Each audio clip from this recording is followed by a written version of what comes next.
Good morning, Kay. Well, come on in. How's the day going? How's everything? This is broken. That's what it is. It is broken. Well, we have some good news. I have some good. I mean, I have news. Okay, let's go with that. I have news. News is good. Debatable. News is okay.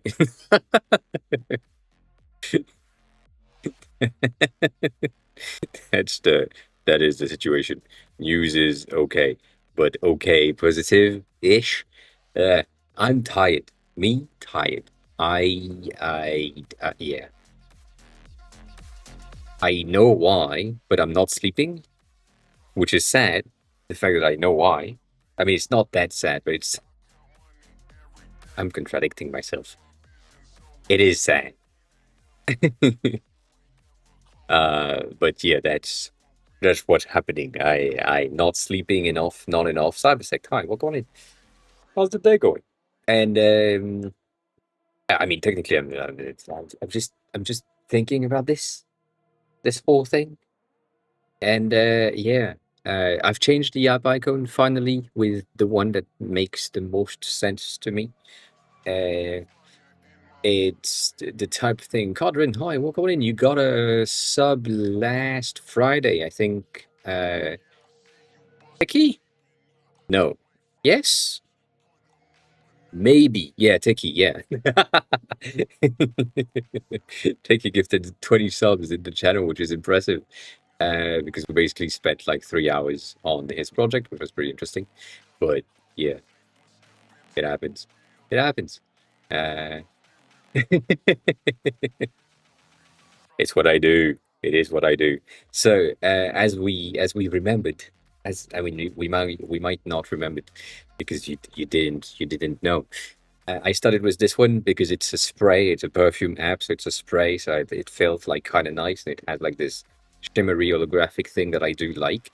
But then it felt a bit too circular, and also like the purple and then the blue and then the thing. It was kind of off to me, so I changed it to this one, which was the app icon for the longest time, with a bit of purpley and pink on the edges, but mostly blue in the center. And then I found a post about the Dia app icon and how it's created. And I tried to recreate something similar. And I did this, which I felt was pretty interesting because that way you encompass the entirety of the uh, scent profile of like cold and cool tone and warm tones, and in the middle kind of acidic and lemony.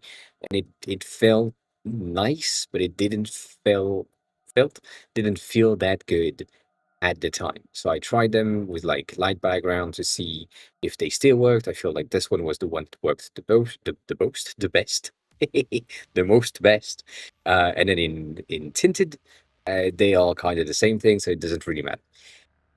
And because the app is called Prefume, and it is interesting. This one is way too diffuse, but you still see the P. It's a bit of a shape. It's not necessarily something that you see all the time, and so on. And then at some point, I was saying, you know what? If it's a spray, maybe you are spraying from the bottle. It's just like a spray of perfume to the top. And it's interesting. Maybe I need to change the order of colors so that it starts blue and it just goes up with more red. But nonetheless, I don't know. And while I was working on this and deciding which one was making the most sense to me, this one was, as I would have said to my sister in my heart of hearts, it felt like this is the right thing to do. So that's where I went. I now have finally changed the app icon basically 3 days ago with this, and have like a bit more details and things, a bit more grain on top of it inside. And then I changed as well the blue. So in the official output, in the app composer right here, um, I decided to remove the blue in the background and basically have the default app color background thingy. 1 second, where the fuck you at? Right there. So basically it has like a lot of grain, and it is meant to be way more grainy than it's supposed to be, just because that way you can see things. Um, that's the regular app icon, black app icon, so it has a bit of sparkles and things, and then tinted app icons. That's where I landed. Uh, I like it. I think the grain is gonna piss off some people, and I think the black is gonna help because that is the system thing. So if Apple at some point decide to change the color, it's gonna be good. I think is a good idea. But yeah, that's the current state of things, and yeah, trying to see if it just works, not works. It's really transparent, so it's a spray of something, and it's not. I mean, it is distracting, but it's not like that distracting. So I like it. I like it. And it's centered but not centered, which is something that I kind of like. I feel like it could be a tad bigger. I know, but it also takes a lot of space nonetheless. So yes, Tony, why the fuck are you on YouTube today? I that makes no sense. That makes no sense. The fuck are you on YouTube? That's so wild to say. I'm sure the quality is much better on YouTube. Uh, I am kidding. I don't know. It's probably not. But yeah, this is pretty good. Stony_Eagle just resubscribed for 41 months. Oh nu veros fine. God damn. Welcome in. Thanks a lot for the resub. I appreciate it. Welcome back. 41 months is incredibly crazy of your parts. Appreciate it though. I mean, I'm complaining, but not much, but kind of, you know.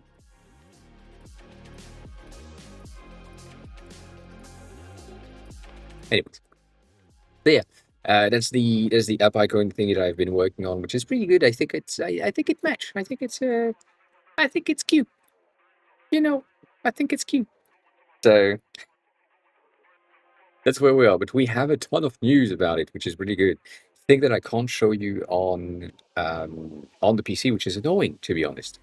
Um, and you know, like that's the thing that is going to be pretty neat. But we're going to see. Nonetheless, this is currently, I would say, not necessarily currently, but currently, the state of things in terms of what we have. Where this is broken. I decided to have my regular cards when it comes to overall, you know, design of the homepage, and so it's a bit better. It matches the rest of the things. I tried to do something when it was like the gesture as well, so that you can just fidget with your phone, and it broke the entire app 3 times. So you know, I didn't. I reverted that because it makes no sense. But yeah, we have this, which is really good. We have, as last time, the detail page that now have a bit more. Have a good appointment and dinner with friends, Stony. That's crazy. That is crazy. Also, congrats on 195. That's crazy as well. God dang. But yeah, so we have this, which is pretty good. I'm still working on that section of making sure that the fucking thing is good because it's not. Madlu, hi, welcome back. How have you been? It's been like I think 3 months at least. Yeah, at least 2 months. Um,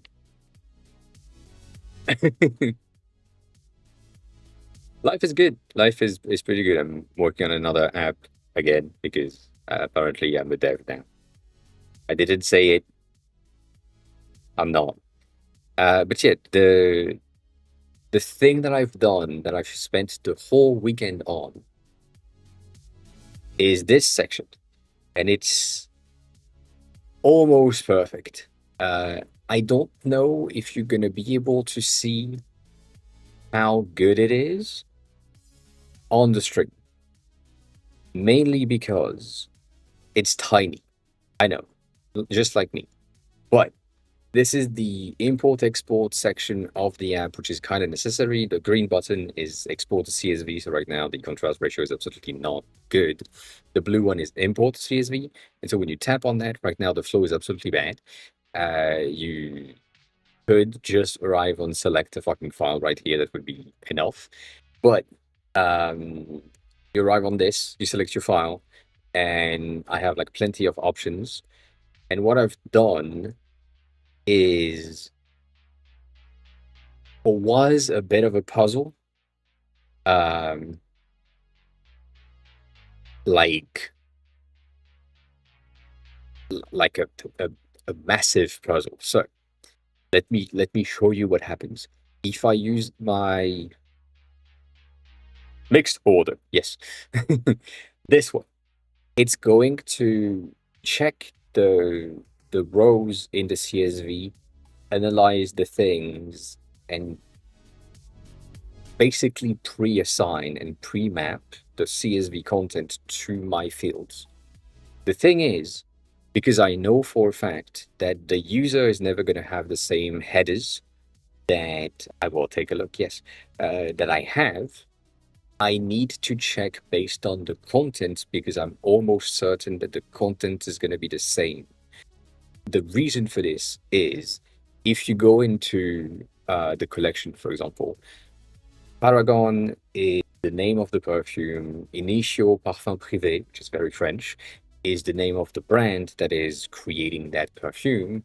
And so I am 100% sure that the person that would be willing to have or enter like their perfume in the app or in a CSV to track what they have in the collection would have the decency of naming them properly and basically have like basics, like name would be the same and the brand name would be the same. So but basically what I'm doing is I'm taking the first two rows of the user CSV and I'm getting column one, field one, and then I'm tracking or I'm doing a search on that field specifically on the entire database. So the database that I have has 74,000, 76,000 entries. So it's going through the entire thing, making sure that it can find a match for this specific thing. If it can, it just say, okay, so this specific field, this specific word is findable in column 1 and 6 of our database, for example. And then it does the exact same thing for field number 1 on row number 2. I know it's a bit of a confusing thing.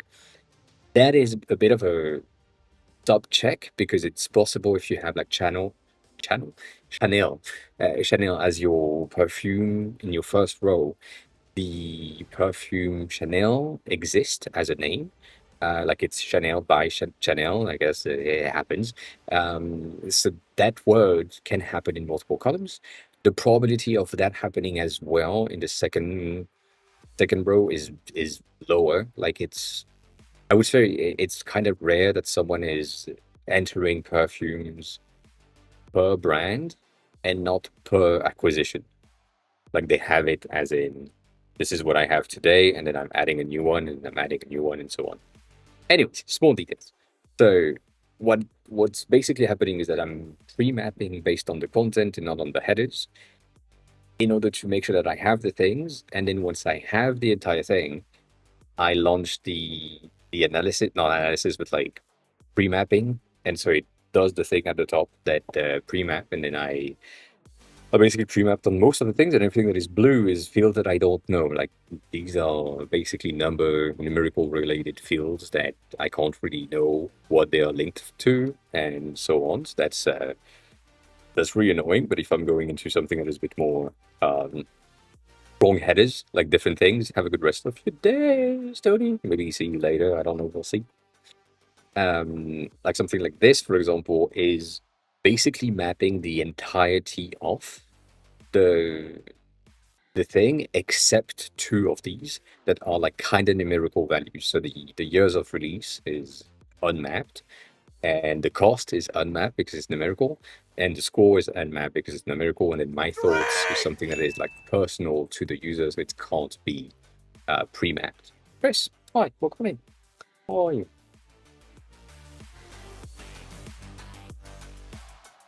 So yeah, that's a pretty nice thing. It works pretty well. The thing is, I can't do that now. It has a bit of an interesting thing where the import is sadly working not exactly as I want it to be. So let me just do it because it's going to be far easier.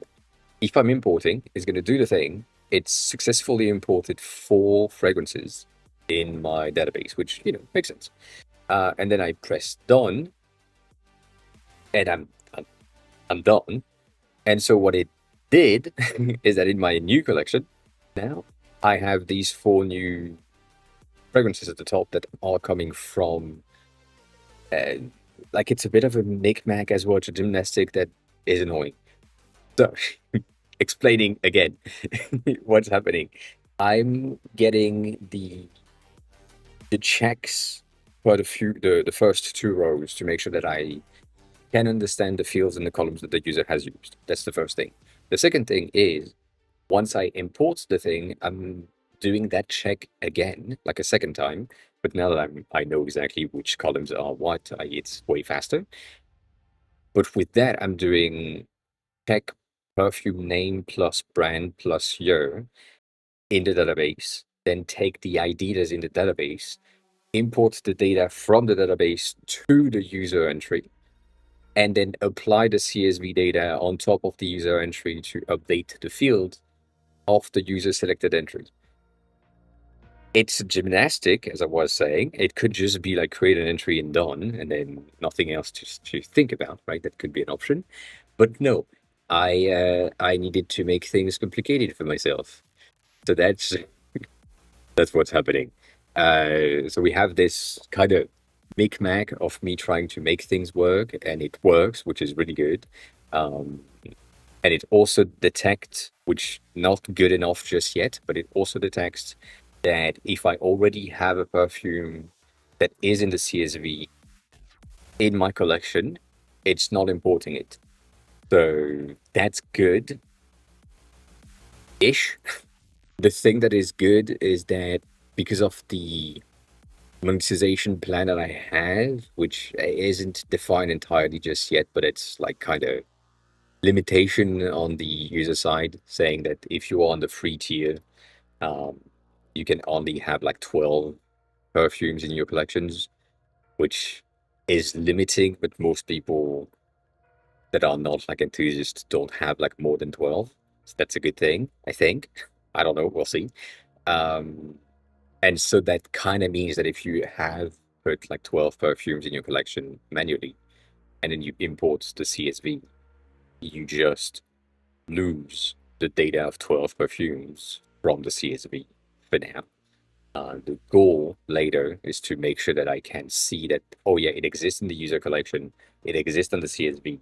Let's ask the user if they want to override what we have, or and use the data of the CSV, or discard what's in the CSV for that field, that field, that field, that field, whatever. That's the current plan, and we'll see if it works. We'll see if it works, but it's an interesting thing. It is an interesting thing. But so far, that's the whole system. That's the whole thing. And yeah, it's working ish. It's not working well, but it's working ish. So that's a good thing. The other sad news, also congrats. Okay, that's good news. The other sad news is the plus button that is at the top, like right there at the top. Use Used to, yeah, kind of. Used to use liquid glass as an ornamental material thing. And let me show you the fucking email because that's what is kind of crazy to me. Um, that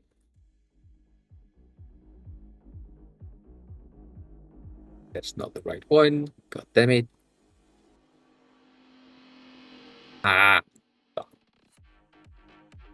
I'm gonna find the thing.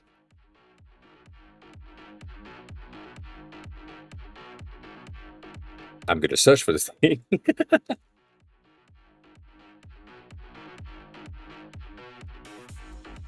How is this? Oh yeah, there.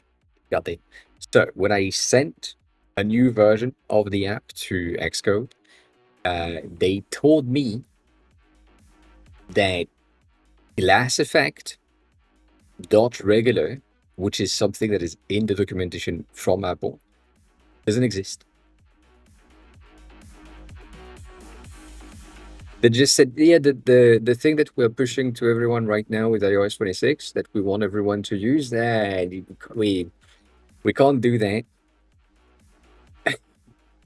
The online compiler doesn't know um, the glass effect is a thing, and therefore we're not gonna allow it. That makes no sense. I don't understand. Yeah, I really don't understand why that is the thing, but that's basically what happened. I had to fight. Basically, my build 14 was succeeding and it was fine, and the next succeeding build was build 23.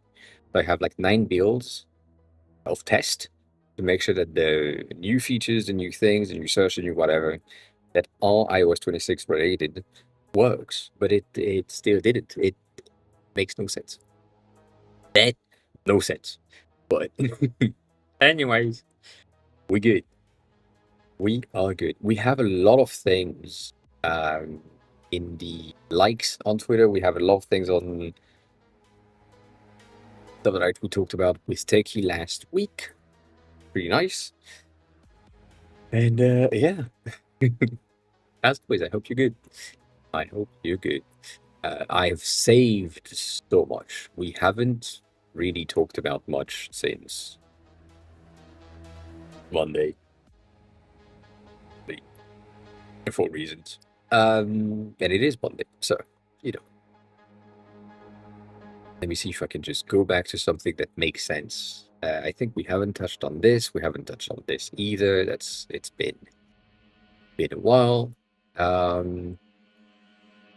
I have a feeling this is fluted glass. We kind of talked about on Wednesday, but I'm unsure now because we just glanced over these things quickly, and yeah, that's the thing. That is a thing. Yeah, I think that's roughly where we stopped. Kinda. Let's say yes. This happened. If you haven't seen that, if you don't know what that is, this is the car thing from Spotify that was really good, really appreciated, and then discontinued for no reason. Basically, turned this thing into a brick, and then the open source community discovered that it was becoming a brick, and therefore they said, you know what, fuck it, let's not do that. And they just said that. So now you have this person that has used or has built something that basically work with Bluetooth graphics, updates, OTA, like over the air update, which is pretty good. And the knobs is working with the gesture, which is really, really nice. So that's good news for the entire open source community, but also like the people that are into car thing. Car thing has been really interesting. So as always, check it out, take a look. The usual, really nice to follow through, have some updates. Um, we talked about OKLCH last time, which is really interesting because we talked about it on stream as well. um, we've had Ether doing a lot of things, as always. Some folders, something that was from Cat, but that's different. um, I saved this mainly because of the effect. It's similar to what I kind of want to achieve on the perfume view, specifically the blobs in the background. I feel like I have something that is similar, but when you look at these things specifically, it is way more subtle, I would say, where it's just like smaller blobs, where on my case, I have a bigger blobs there, eh, I mean, the, the blobs right there, but I do like them bigger blobs. They will need to be like dimmed down for sure, but you know, inspirations, things, whatever, potential. We'll see. These ones was really good. I feel like this is a very interesting charts presentation. It's kind of weird. Yes, you heard your name because of this one. You probably have seen that, by the way. She's already here. It's just died right there. Just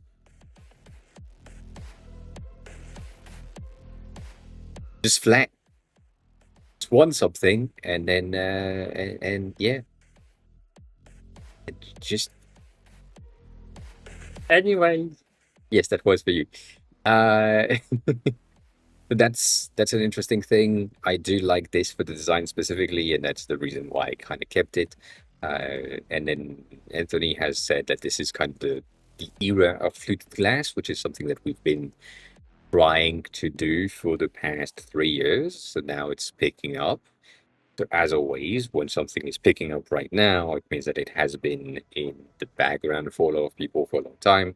We talked about it in 2021 when the effect was kind of starting to come in Figma. And I mean, slowly, not exactly, but like slowly in Figma, it's for people trying to do this.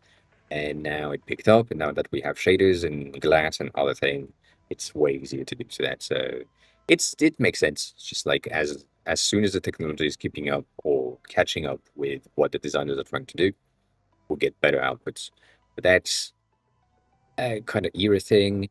We talked about that last week, which is really nice. This one was really interesting as well. In the like the way that they are presenting their experience in their portfolio. So this is a portfolio piece of my past experience where I worked, and so they worked at Hello, Allbeats, Ozone, or Ooze, sorry, uh, O0 Design, and then Clerk now. I feel this is a very organic, as I was saying, I think it's 3 years ago now, in 2023, 2 years ago. Organic shapes, adding things like these arrows, is something that is going to be the differentiators for AI generated, non AI generated content, where you have something that is looking organic, looking more or less like human and uneven. This is this is kind of the trend. So this is an interesting way, and the way that they have like these really nice pins, as in metal pins, is pretty cool as a concept. So like just sharing that out, just sharing that out. Um, we had this thing that we talked about, which was interesting, but not that useful. Same thing. I implemented that in the search on my app, and guess what? It wasn't allowed by Xcode Cloud again. So yeah. Cat, yes, 100%. When I'm ending stream and I'm rating someone else, I need to basically refresh the page on Arc to be able to watch the stream once I rated it, just because something is not really working with how Arc is enabling multiple live video feed at the same time. So yes, Arc has issues, which means that today is a learn day, so we might try something else. I uh, have a new browser right there. No one knows about it. No one heard about it yet. At least not on this stream. So yeah. But yeah, Arc is kind of heavy. I agree with that. I agree with that. That's the thing. We talked about that. We saw this, we saw this, we saw this, kind of slowly, but yeah, it happened. Fruited glass again from Wednesday, and then we kind of stopped around here. This is something that I kind of wanted to showcase really quickly and simply. This is 13 years ago, Figma. This is what the co-founders in their dorm rooms in college or wherever they were. Um, yeah, me too. Were thinking about, and that that's the simplicity of we have an idea, we need a sketch, and they did a sketch with what they thought would be the right thing to do, with the tools on the side because that's very Photoshoppy, the tools at the top because that's the thing that they wanted to have, which is pretty much sketch, not necessarily sketch. Um, the layers were going to be on this side, but then they switched them to the other side. Couldn't, I guess, not be exactly Photoshopy. I think that's what they are, like kind of um, on the side, like adding fill effects and other things on this side. And so they also had these um, indentation presets of, okay, we know that we will have groups that will be expendable, and we know that inside of this we will have shape with other things. So the shape for a rectangle, for example, um, that is interesting, but then the gradient and the colors and the image, for now they have done like a circle instead of anything else. That's an interesting thing to see again for something that is now 13 years old. So I mean, 13 years old is a long time ago, and officially, from what I remember, Figma came out in like 2016 in my head. So if this is 13 years ago, that's 3 years prior their initial launch. Again, it means that at the time, in 2013, roughly, you basically could take 3 years to think about a product and then release it 3 years later with all the improvements. Nowadays, you basically need to launch on the day you have the idea and then improve upon the things. And because of the speed that we have, that's a really good thing. So yeah, just wanted to mention that because it's a cool thing to see. Anyways, um, moving on to other things, effects and stuff. This one was really just a me thing. This one was really nice. I forgot who was talking about app icons some weeks ago. Like it's been like 3 weeks, I think. Uh, but yeah, this is also something like I was talking about app icon earlier today. It doesn't really change anything. This is a thing that I don't know if I can get behind this type of app icons, mainly because it doesn't stand out much at a small scale. It does when you're zoomed in right now and you have the logo and the tulip, I guess, flower in front of you, but it's just not. It's missing something to me, but it's really interesting. And in this rendering with the light rays that are coming from the top is pretty interesting as well. But like same thing. As long as I can't really have uh, light colors based on the device orientation, I don't think I want to have light rays coming in the app icon itself without like gyroscope things.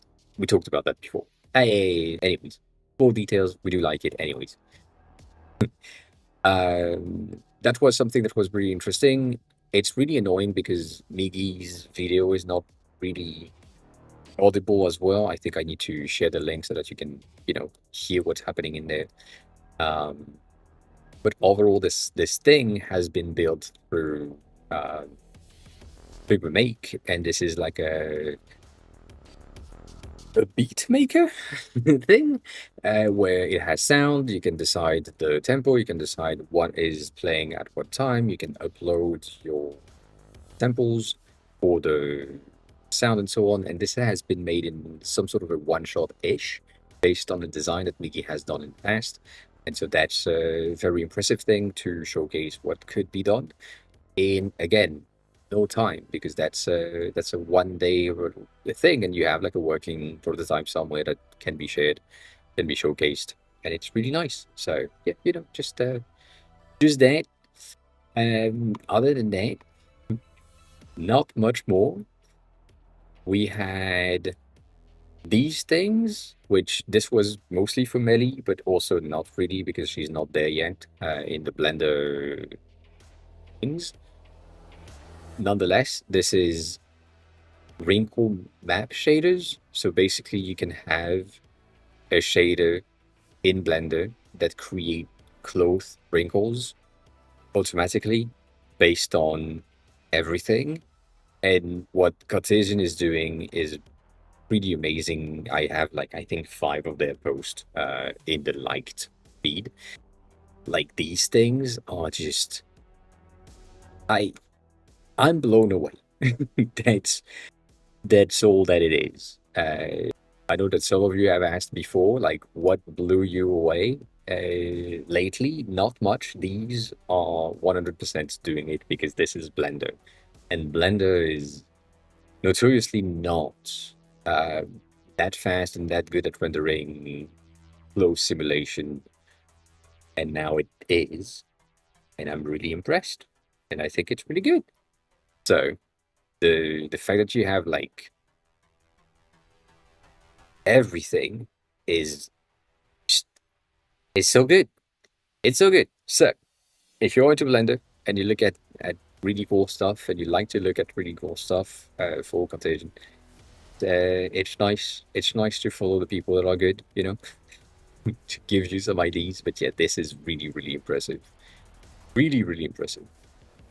Moving on, I saw this and it reminded me of some of the things that I wanted to have in the app. So that watery effect with the blurred shade in the background is something that I kind of had for marine perfumes, but I feel like this is such a magnificent illustration video thing that I don't think I would be able to, with my skills, I don't think I would be able to do that.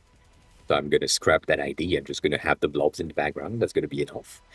Um, but yeah, these are really, really cute. And it reminds me of one of the NFT that I have on Object. I own officially, but because I lost my account, I did. Because it's linked just to my name, but that's it. The account is linked to my name. But yeah, this is really, really, really cool. I have like other things, more details, small stuff. Um, we've had some news about other things, but that's not really useful. This one was really good for me. It doesn't really matter to you, but it's really good for me. This is the Norwegian banknote quadrant. If you know about it, it might be new, it might be false, it might be just a concept. I have no idea. I have seen some other pictures about it, but this seems to be new Norwegian crown or crown bills, and they look really digital, which is really interesting. And then there is like another post that I have either here or on Threads, I forgot, that is doing like a bit of a better zoom in on the textures and the prints and the details that makes these things almost impossible to reprint or fake. And it's really, really interesting. I like the entire thing. As always, I'm not recommending you to do that, but always the same thing. If, and that's pretty complicated, but if you were to create fake money, now is the time because the commerce and the shops and the machines are not really up to date. And so that's the time to, create fake stuff, but I didn't recommend anything. But yeah, they look really cool. That's the only thing. It's kind of the same concept that we talked about for the Netherlands bills. We talked about that with Sony, but we talked about that with other people before. There is like a whole video about the Netherlands bills that we talked about.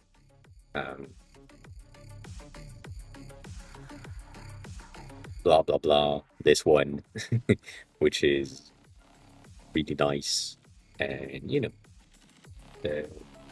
it's neat. We just got that without the time. I forgot if the and is supposed to be in there. I think it's not, but I know it's good. So yeah, so this is another thing for the Netherlands Dutch money, which is really nice, and it reminded me of this a bit. So small details, small stuff. Anywho, moving on. This is kind of new and interesting. This is the animation we had during WWDC to show us how our sheet's gonna behave from opening from the source where the button is clicked. And since that video of presentation, that wasn't in the beta, and now that we are in beta 6, this is almost there. It's not exactly there if you look at it like really, really slowly. And let's put that at like 2.5.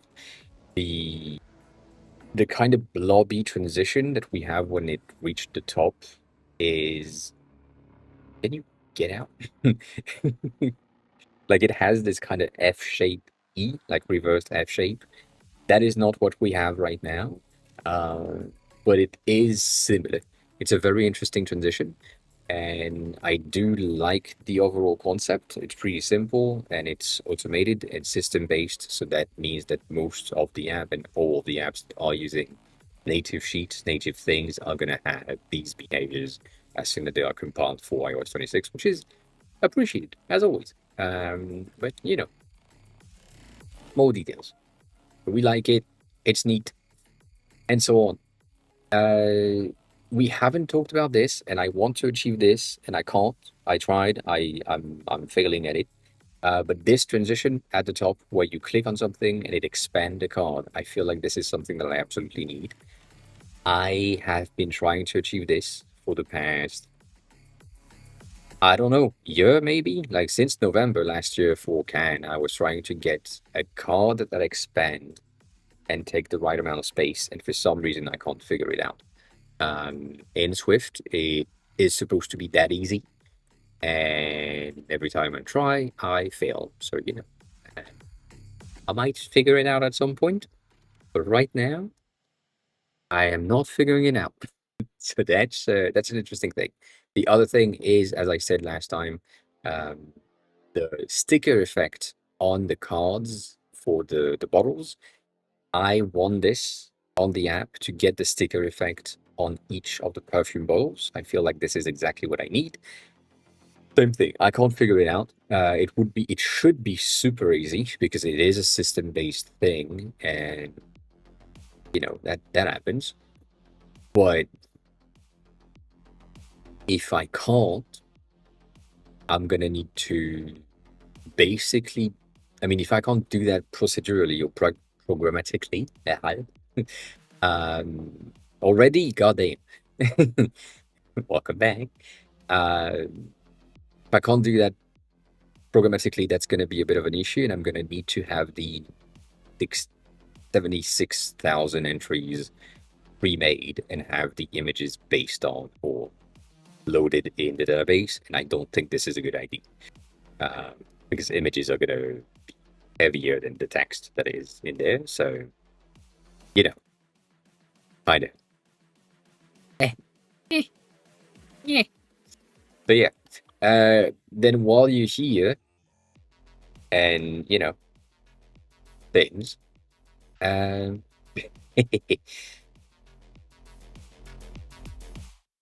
is a very pixelated thing.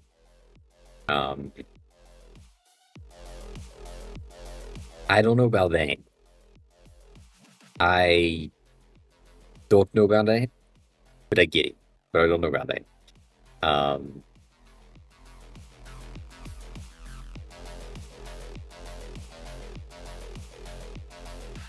Yeah, I mean, this you want this to be at the top. I get it.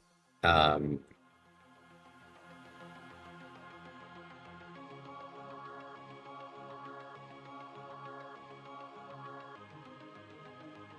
you don't make things easy. Uh, I it's missing things. It's missing a lot of things. It's missing a lot of details, and the details that you wanted to have are not visible.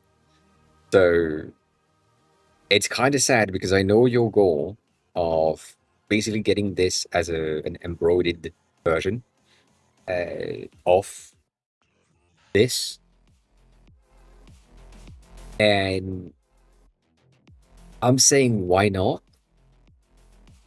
Mostly not than anything else for me, but that's mostly because of my relationship with other businesses and other things. Um, as in, get it? I understand, but then again, yeah, no, you have the sticker of authenticity that is the same thing as the NY whatever thing that you have under the cap for a lot of well caps this and were like really hip hop and so on. I get it, I know, but I feel like if you decided to go with this for your subscriber badge, would make more sense than if you went for anything else. Have a good rest of your dinner while I'm not looking at this. But yeah, uh, I don't think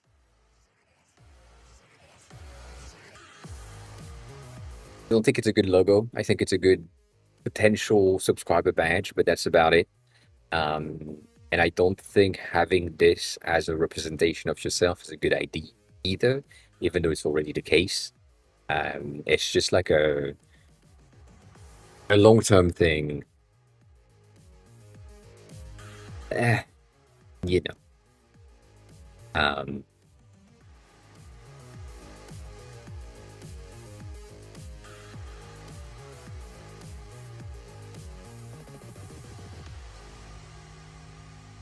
but that's yeah, that's about it. That's about it. I think the sticker effect could be an interesting thing. Just again, this is a business thing for me.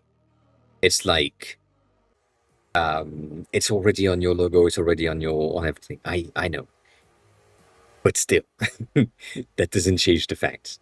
To me, this is the business thing. Why I would rather you have something that is working and professional and appreciated and potentially not discarded. But yeah, I mean, if it's your avatar, that's the same thing to me. It just doesn't make any sense. Like if you know, if it's this, I know it's already there, and I already think that this is a bad idea. But fine, it's in your name, so that's whatever. Um, but you know, I I would rather not, personally speaking, in terms of business related product building and so on, have anything that is discarded as negative by a certain type of people. And that's always and will always be the case. If there is something that you want to avoid, if you want to have a product, is ensuring that it like is appealing to the masses, unless it is meant for that thing that is not appealing. So if your server was encoding weed, then yeah, why not? But if your server is servering, yeah, it is. That's the thing. It is not for the product, it is for you on stream, but you on stream is building the product. That's the relationship. So I am making this mistake. Honestly, I'm not gonna lie on this one. The fact that my profile picture is a skull is already something that a lot of people are not necessarily happy with. On Twitch, having a skull is kind of okay. It's not the most appreciated things, but um, it still is. There is a certain cast of people that will not vibe with the thing that I'm building simply because my profile picture doesn't vibe with them, and that's the only reason. Other than that, um, like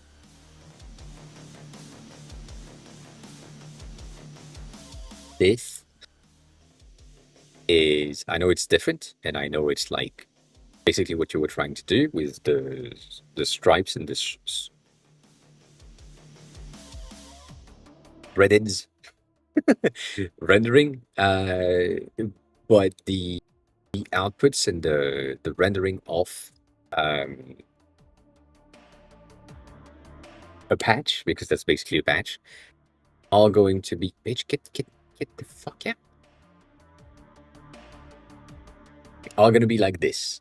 That I would say that's my main issue with the thing that you shared, which is every single fiber in that patch are going in the same exact direction. Whereas in a real patch, you will have things in different angles to make sure that the light catches differently. And so for each of the leaves, there is like a V shape on how the thread is going to be placed when that patch is going to be made. So that's just me being me and annoying as fuck because, I'm detailed oriented. But yeah, I would say that's the only thing that I would change for the rendering of what you have made, just to make sure that, you have like different directions of the threads. Um, and that would make sense. If you want to make it holographic and reactive or reflective-ish, then it's a different thing. Right now, you have made it silver, brushed aluminum silver. That's it.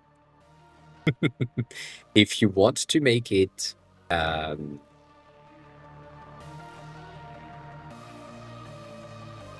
holographic, god dang, if you just look for holographic in there in the Figma community tab, you will find plenty of options, plenty of already made textures that are really simple. The one that I used for my profile picture a long time ago was this one. And it's that easy. You copy paste the content or you place things on it. It is extremely simple. And again, there is like plenty of these people that have duplicated it and tried to recreate it, so on. So for you to create something like this, it's an option.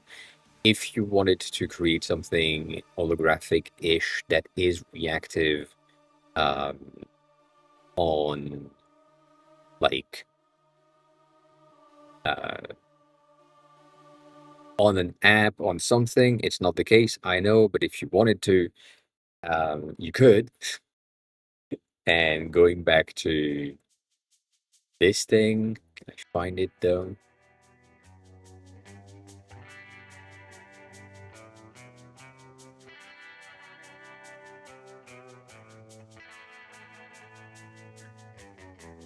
Like that very, very simple thing. But that's basically how holographic works. It's just, I know, it's simply a gradient with all the colors that are reacting the opposite way of where your cursor is positioned. That's it. And right now what they're doing is that they have like a linear gradient from corner to corner, and that's it.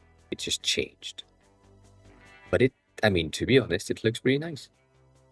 It's simple. It's very, very simple. It just has a 3D effect that tilt the fucking gradient. That's it. So,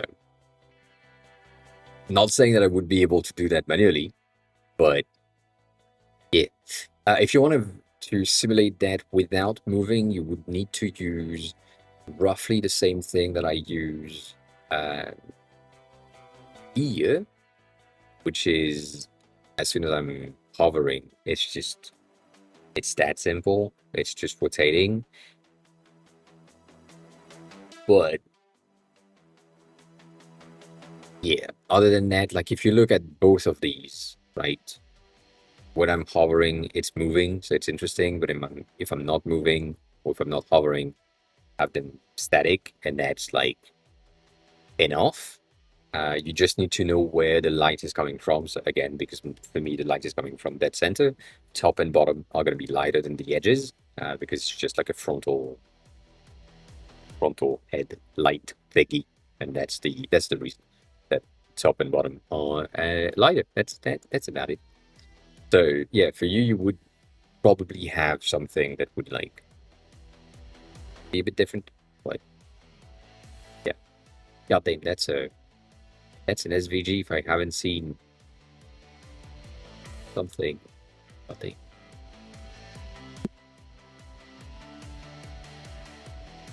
What do you mean I can't copy paste the SVG now?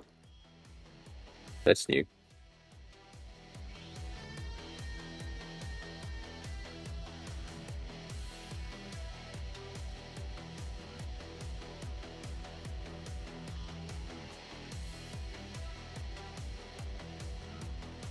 Ah!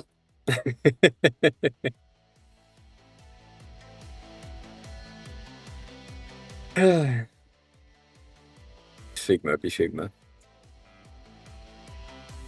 Yeah, but your SVG is just a fucking image. In it. In it.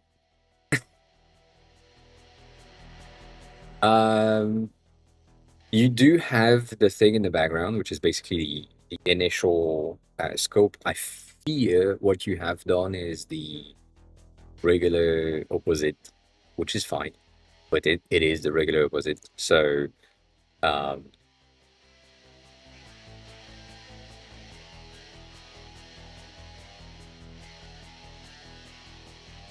you basically have this. I'm exaggerating because that's not the case, but you basically have this. You have centered something, and it's equal distance for everything. And yeah. You kind of want to avoid that, but I mean, I get it. Oh, I get it. Like you have this. I am lying. This is not the truth, but yeah, what you have. Uh, yeah, there is so much thing that just don't work for me. Um, Specifically for your rendering, because you know I'm obviously biased on this because I that's what I do. I do reflective things. But yeah, if I do this, if I do square, which is the case on these ones, this is really clean and kind of too clean for what it is.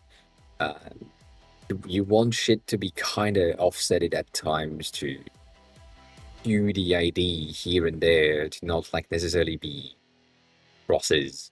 Like right now, everything is crosses because that's what I did.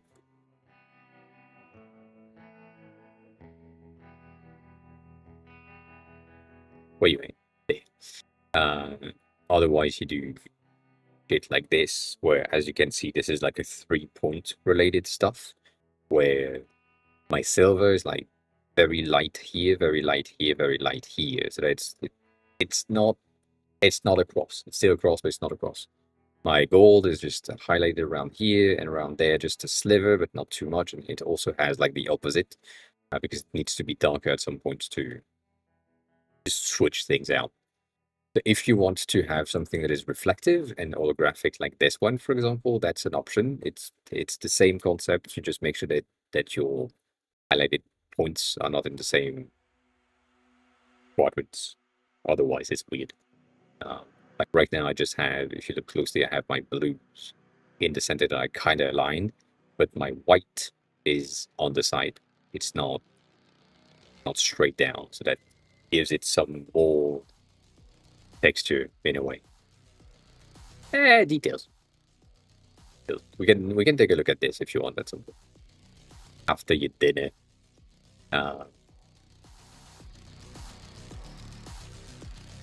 Yeah, you might want this roughly with your fucking shape in the center.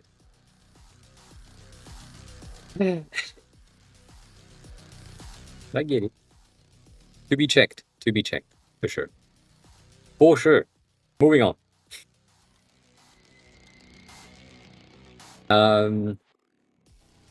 We've had stuff. I don't know. I don't think I have the shape itself. If you have the shape, send it to me. I don't like to make that shape. The leaf is too complex.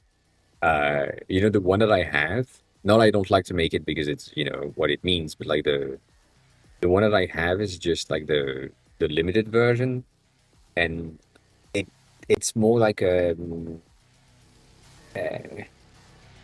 it's not the Canadian leaf, but almost the maple leaf. Like, I mean, obviously it's not, but it I it's too clean. And for what you're trying to achieve, I think you need something that is less clean. So when you are back to your source and you have the SVG, send me the SVG as an SVG, or drop the SVG in your Figma file directly so that I can just take a look at it. Yeah, of course. Of course. You might be interested in this. Tony, by the way. Details and stuff. A lot of people have been saying that they want to make UI prettier and adding more fun stuff, and because we now can. So maybe you would want to, add stuff.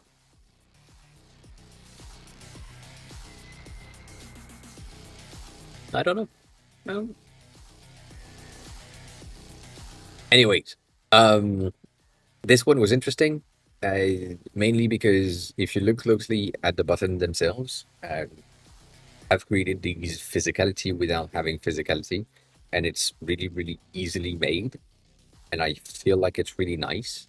The only thing that is impressive from my point of view is the fact that the shadow is animating, which implies that this is not made in Figma. This is probably made in like Framer or something somewhere else. But yeah, like the only thing that happens is because the mint section, the gray mint section on the right side, is a bit of a soft plastic gel situation, I guess. And on press, it's going down, and therefore the light can't reflect on the edge. And so the highlighted section on the top right is getting not transparent, like it's not visible. And the same thing happened on the other side. So that's really interesting, and it's really simple to do, but it has like exactly the effect that you want. So that's you want as in reading visible things in the browser. So that's we like it. We like it. Moving on. We've had other things. Tripsy has been dating, which is really nice. Had this thing. I've been trying to achieve this. If you are a Swift UI dev, please tell me. Please help me. I want these particles. I want this. I want that as a shader in the app in my loading screen. That's exactly what I want. I've tried. I'm a dumbass when it comes to shaders, so it's hard. Yeah, it is hard, but it looks nice. That's all I'm saying. That is all I'm saying. Moving on, I know that we have talked about OG images in the past, and this is a preview of the image. So basically what that helps you with, this is like a Chrome extension made by Luke, which obviously I'm supporting all the times. So that makes sense, but it's a Chrome extension that gives you the ability to then be on whatever page you are, and while you are hovering a tab, you basically can extract the OG image from that website visually, so that you know exactly what is on that website and so on. So that's a nice thing. I don't know if you can download them. I think you can, but that's a useful element. And as always, Luke is doing like a very, very good um, holographic thing when it comes to the logo, the everything. So yeah, just take a look at it. Take a look at it. It's nice. It's nice. Moving on. Plays adding more stuff. We had some charts presentation, some more wrinkles. Um, we had this thing. We talked about it like feel like it's been like 6 months roughly, maybe 4, maybe 6, maybe a bit more. But this website, which was like really, really black and white, red and black, but black and white in total in terms of what is the colors and the thing that I use to showcase that yes, you can create something with just one color, as long as it's tastefully organized. This is really interesting. So just a quick reminder that this is really good, and that you might be interested in getting like some inspiration for it. When we looked at it, we said, kind of all of us, this looks really similar to the Valorant website, the old Valorant website, which I think has changed since then. But yeah, it is a really, really nice, really simple, really neat layout with, just some useless animations and some good taste. That's what you need. But yeah, we like it. We like it. Anyways, take a look at it. Take a look at it as always. I saved this one for one specific reason, and it was kind of funny. So let me open it on another tab, because that's what happens. So this person, Mark, has been creating a new framer. I'm guessing they forgot a word with the word template, as its new framer template is coming next week. They're building this, which is it. Overall, it's a 25-second video preview of a pretty nice, I would say, a presentation for a portfolio slash someone that is building apps. So it would be really good for me, for example. But the reason why I saved it is because of that first section, and one of the first reply to that specific thing, which is right about here. This thing right there,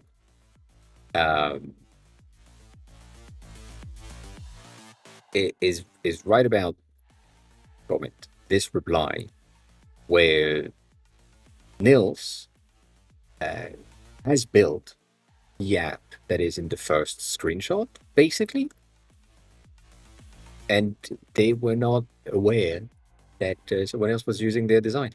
That's a nice thing to see happen. The good thing is Hannah has seen that, and that it happens. But yeah, it is impressive to see like the amount of people that are just creating framer templates and just using not their design as references inside of these templates, and then making money on their framer accounts by basically presenting a thing that is not theirs. So I just wanted to mention that. That's it. Nothing else.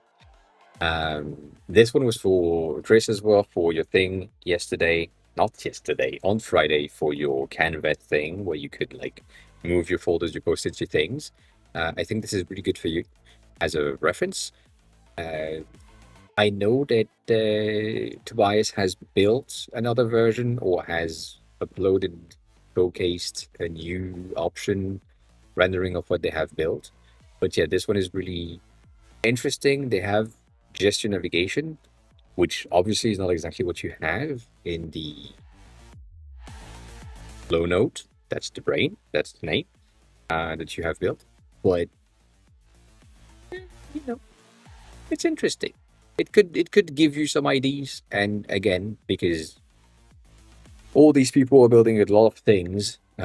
If this is interesting to you and you like what they're doing, maybe just go check their profile, see whatever else they have done. They are creating Pote, which is an interesting uh, camera app with a lot of gesture as well. And there is like a lot of other ideas that they have built that you can take as inspiration and understanding in things.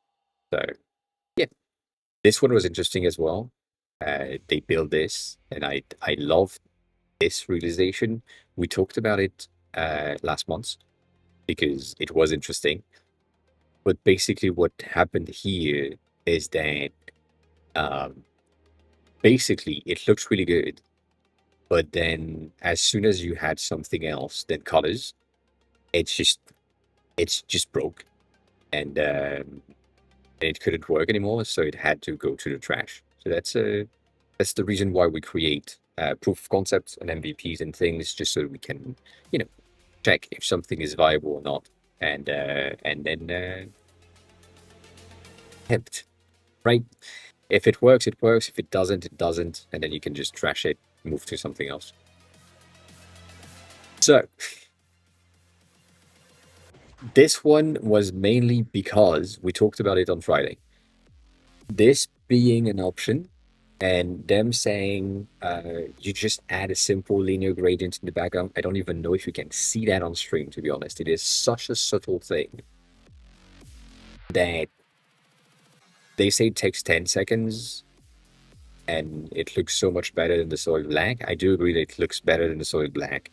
But as we've seen, it takes even less than 10 seconds by the fact that it's just uh,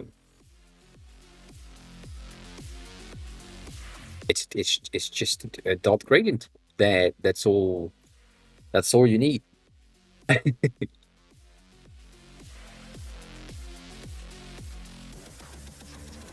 I mean, a primary with a mix of primary is not gonna do much, but yeah.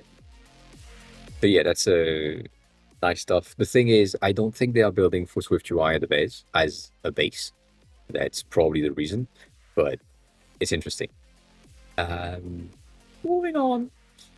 I saw this, and this is the same reasoning behind what I said earlier. This is the organic is coming back and adding as much of the human generated, human created illustration or fonts or selections or types that are in there is going to make your design or your project feel not AI generated, more organic, and therefore appealing to some people that are not against AI but fed up with the AI everything all the time.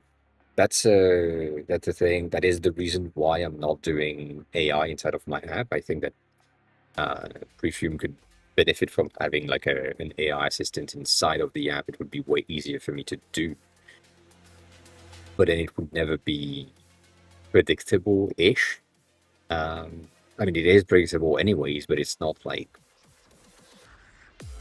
it doesn't require that level of complexity. And so having some organic shapes, having some organic illustration types, even though these might have been AI generated, I don't know.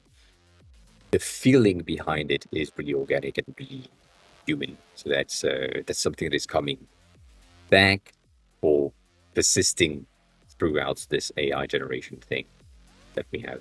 So just a quick reminder.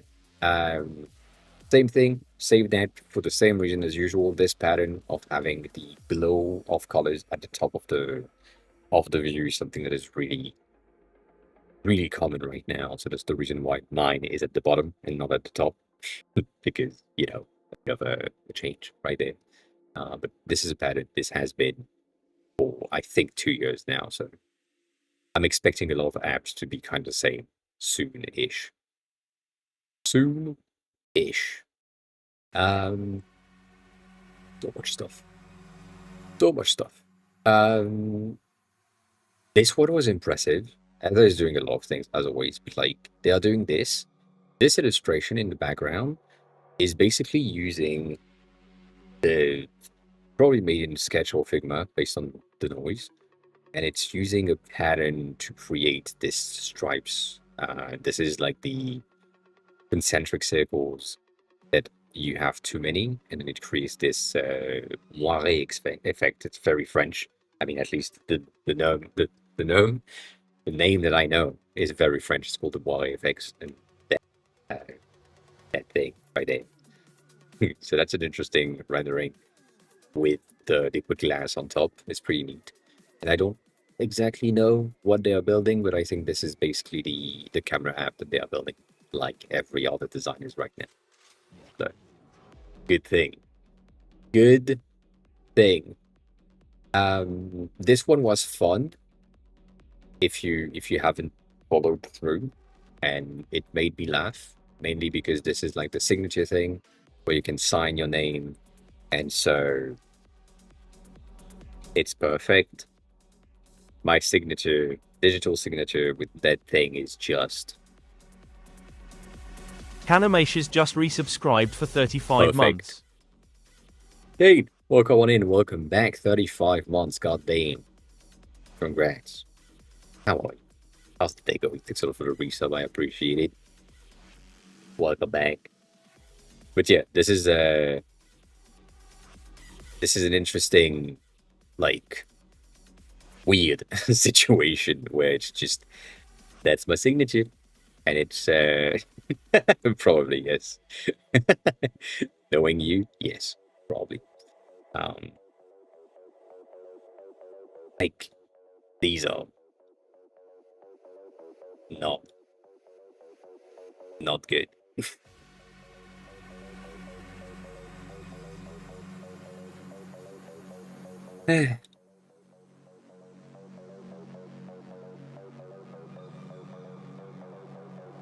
Yeah.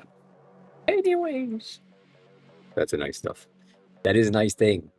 I like this thing for the rendering. It reminded me of something that we talked about, CAD specifically for you. We talked about this for your portfolio with the rendering of the number on the title of the section that you had. I did that in your file, but you know, that's a similar thing. So here you have like an embedded, imprinted, deepen inside of the floor for the number. That could be an interesting thing, but again, I don't think it matched with your portfolio per se. Because it's all designed on anything else. So might not work for you. But yeah. This one was impressive. And I just love the entire concept. This is a camera using images from a small recording to have colors and shapes and things and more or less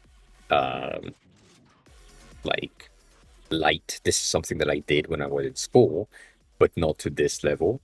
We just had like bubbles instead.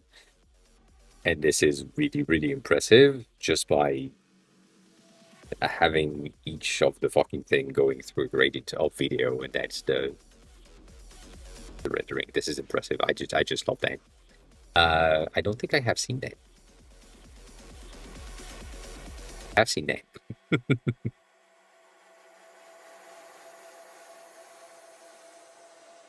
But I haven't seen anything else about it. I don't know what they do. I've seen that on Twitter, I think, that other thing. But yeah, um, that's the yeah. I don't know much more than this. God damn, that's bright.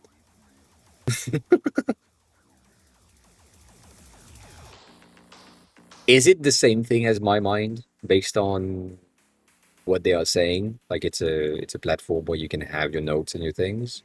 That's the case then. It's one. It's another one. Yeah, yeah, yeah. I don't. Yeah, yeah, yeah.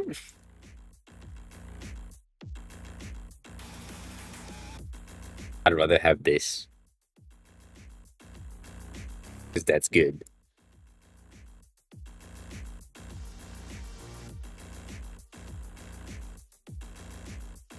But yeah, not the same.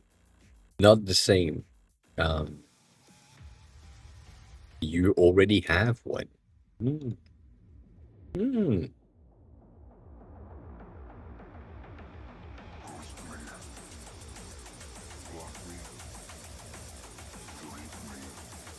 Hmm.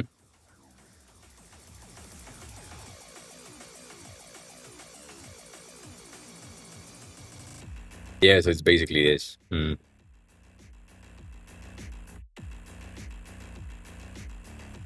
Meh,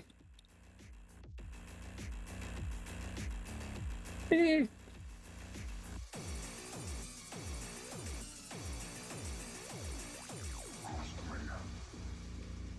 Block me. Delete me. Ignore me. Ghost You me. know. Ah, ah, ah. Kill me. Denny, no, not really, kinda, not exactly to an extent, but it depends. I basically have this, which I know I'm on the end screen, whatever, but I'm unsure. I'm starting at 420 right now, and it's a maybe, so it's 1 hour before, 1 hour ish before, um, and it's good because I can go sleep earlier, and I need sleep lately. So, that's a thing. But yeah, uh, eh,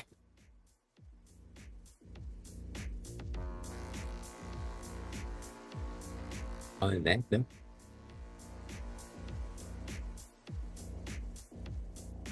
But yeah, I try to sleep, which is important. I've been on the new app too much. I've been thinking too much, and the thing is, the way that my brain is wired is I should sleep between 10 in the morning and like 6 in the afternoon.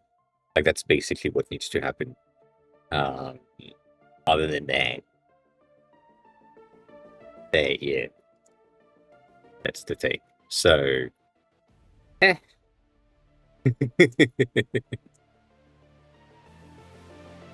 Yeah, I've been thinking. Again, because I'm just in the very much thinking stage right now. That today today and yesterday has been such a chaotic achievement, but it's achieved, which is really good. It, like the simple fact that I now have in the settings and the things a fully fleshed out uh like file sharing, selecting the right thing, having the correct outputs, the nice mapping and so on. That took a while, but in order to figure it out, it's also like it's a lot. And because I'm, as the title of today's stream implies, I'm making things very much more complex than they need to be. And I'm not sad about it, but yeah, I need sleep.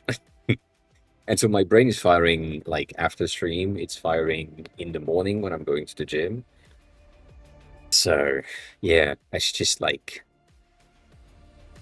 I need to switch the schedule again. Uh, and I don't want to start streaming in the morning at like 10 a.m. again, because that's good but not good. Eh, but yeah, we have these things. These things work. We're happy with it. But yeah, we're going in, Danny. I hope you are good. I hope the day's good. And rest. The thing you were working on with that glass tab bar thingy. You figure it out, by the way? Did the entire thing? Like that's the thing that was pretty interesting as well. I saw that earlier, where uh the Rasmus was creating like a base day while creating, and that's a ChatGPT output, and so the best day while creating, but it's just like saying eating, and I think I agree. I think I agree. The best day while eating. Yeah, I agree with that. Nonetheless, it's a very interesting output for ChatGPT generated image. Um, they are making good progress, to be honest, um, because that pretty impressive. Like there are still things here and there where you see the lines are not necessarily really straight as they are supposed to be, but yeah, looks pretty nice. Anyways, moving on. This one was really cute. That's it. It's really cute. Um, missing things, but it's really cute. Ah, that's sad. Um, mm, See, that's not good news. Um, Gym is fine. You still going to the gym? Still getting the girlfriend? I mean, depends. That might be the reason. The girlfriend might be the reason. Sorry. And maybe you need to slow down. Maybe you just need to, take a week or two or months to just slow down and do less stuff and take your time on things. Because, it helps. Yeah. Yeah. Take a vacation. Also, remember that vacation might not be not working. Vacation might just be working less or working on different things or doing things that are different than your usual rhythm while still working at your regular job. Like that's a, a different situation where you're not necessarily going on vacation, going back to Italy, for example, or navigating to the north of Canada to look at the aurora, so stuff like this. You can, but not necessarily the most vacation-y thing. It depends on the person. Like for me, I wouldn't necessarily take a week off and not work at all. If I take a week off of work, I'm getting work done on other parts of the thing that I'm wanting to do. So maybe that's what you need to do. Um,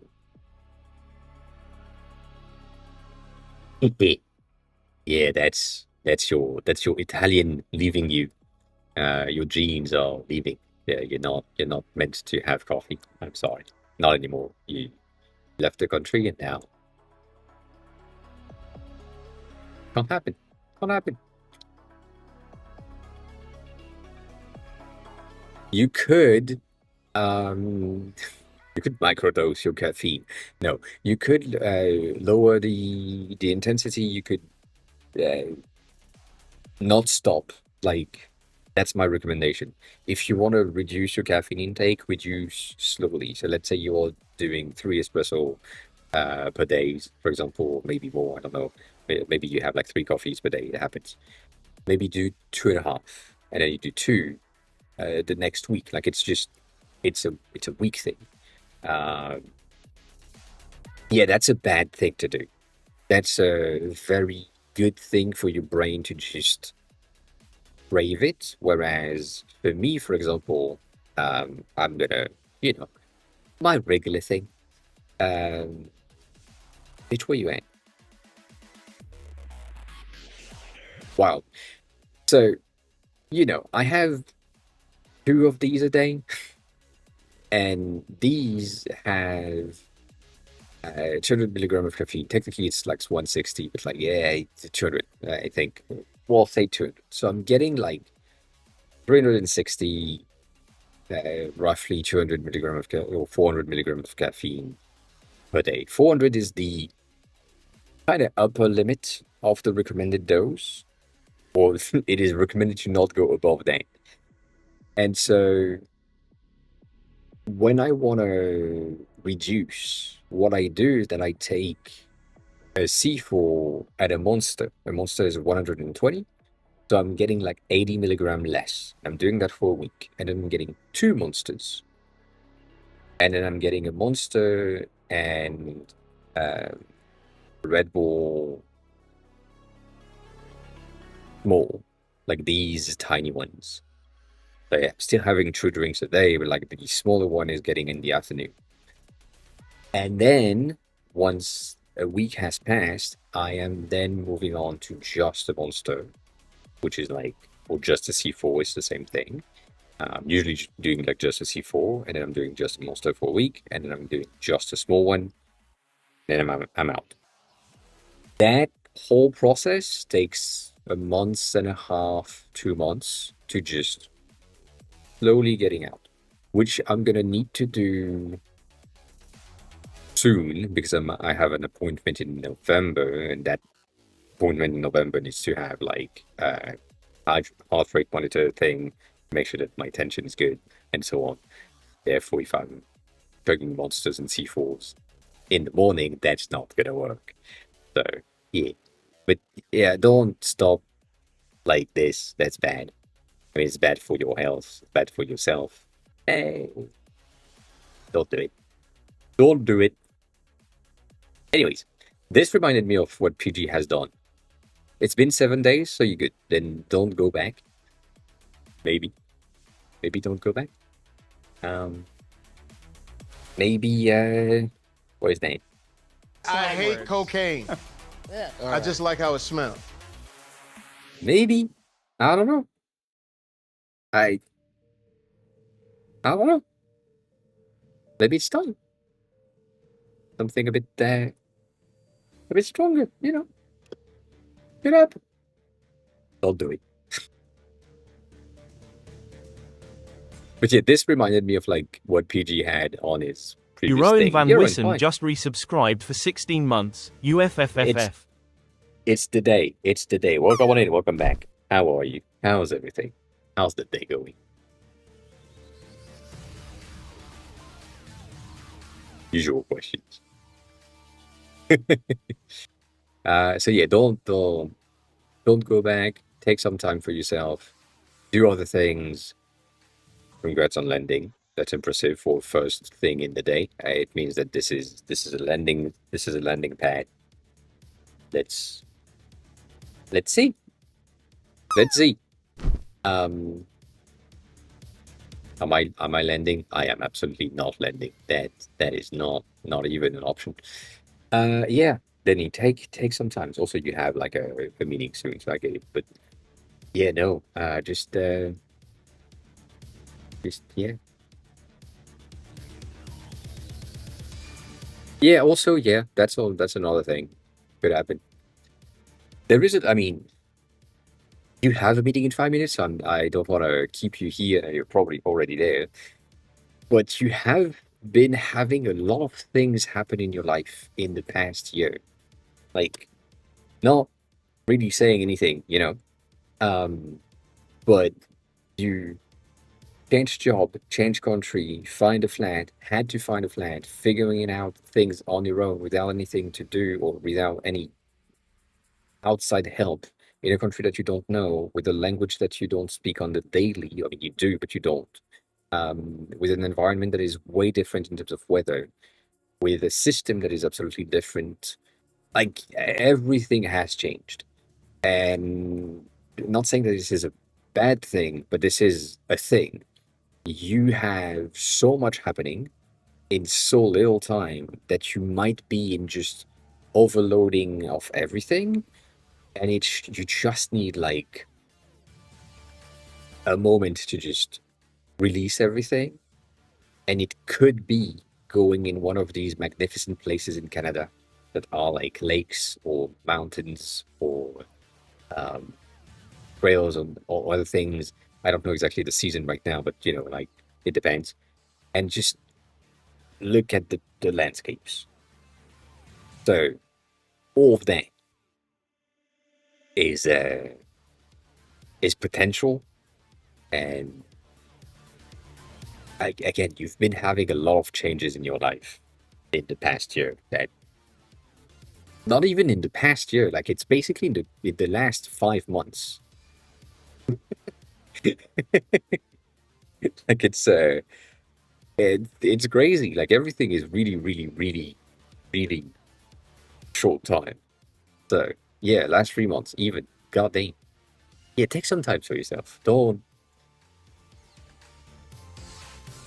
like yeah. Take a small vacation. Um yeah, also yeah, book a massage. Could be fun. Um also yes.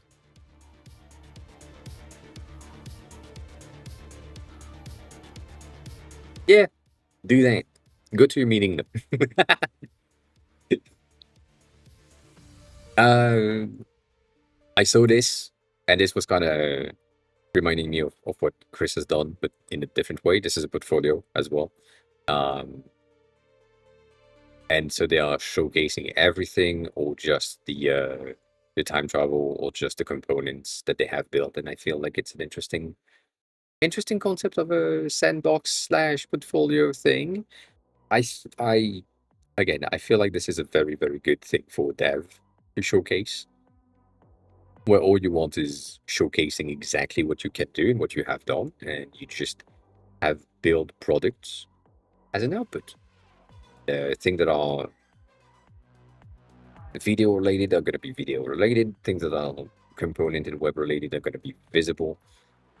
The only thing that I would say then on the detail page right here, I would probably have the code definition underneath if I'm a dev, like just showcasing this is made with the syntax. That's the way that it's behaved. That's it. So yeah. Nox, welcome on in. Welcome back.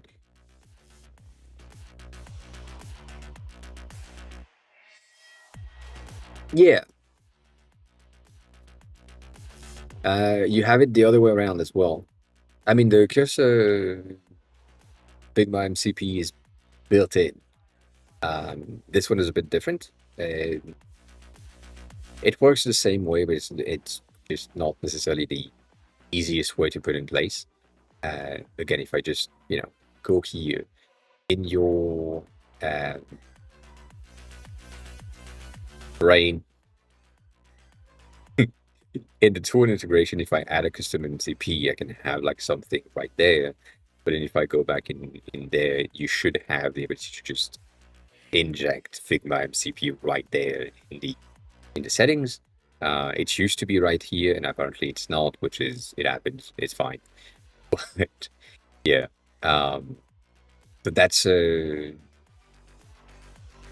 default where you can 100% do that.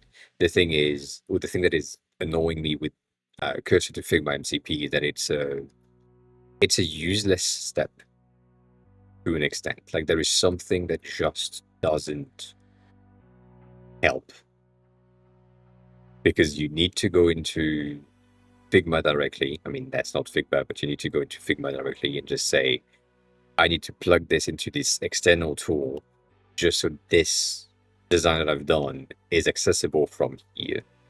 Whereas if you just know how to describe what you have built in Figma, then you're good. Or you are faster. It's not necessarily going to be the exact same thing every time, but it's faster. Um, but then again, I get it. Like all of the things, really quickly accessible and so on, it's a pretty good thing. So I would 100% do that. Have the MCP plugin, God damn it, plug it in the right position and play with that. Um, for sure, for sure. If you look at other things, I would highly recommend you to get, what is this one? Thomas.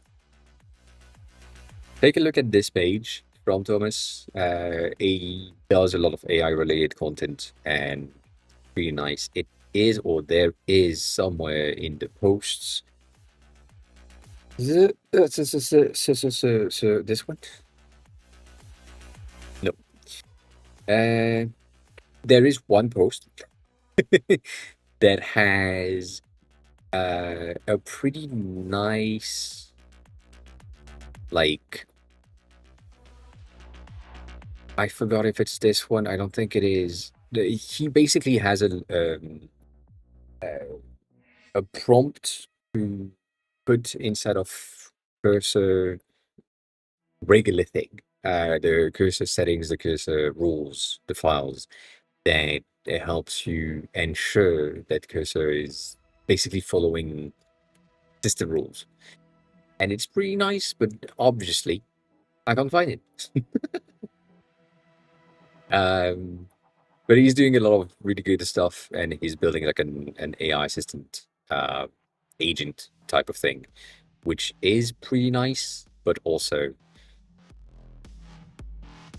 like I understand. I feel like this is the most 2000 business model thing that we've talked about, like when I was growing up, and he looked younger than me, but yeah, it feels the same to me. It's the $1 plan where it's like, oh, it's just one box, fine. And then there is the plus usage that you don't really read, and then you end up with a bill at like $100 because you didn't really pay attention. It makes sense, but goddamn, it's just, eh, it's an interesting concept nonetheless. And I'm obviously following him on TikTok because that's where I'm finding most of the things. And it's interesting. But yeah, that's his content is pretty nice. You have like a lot of things in there that will help. The best workflow that I have so far is a bit of a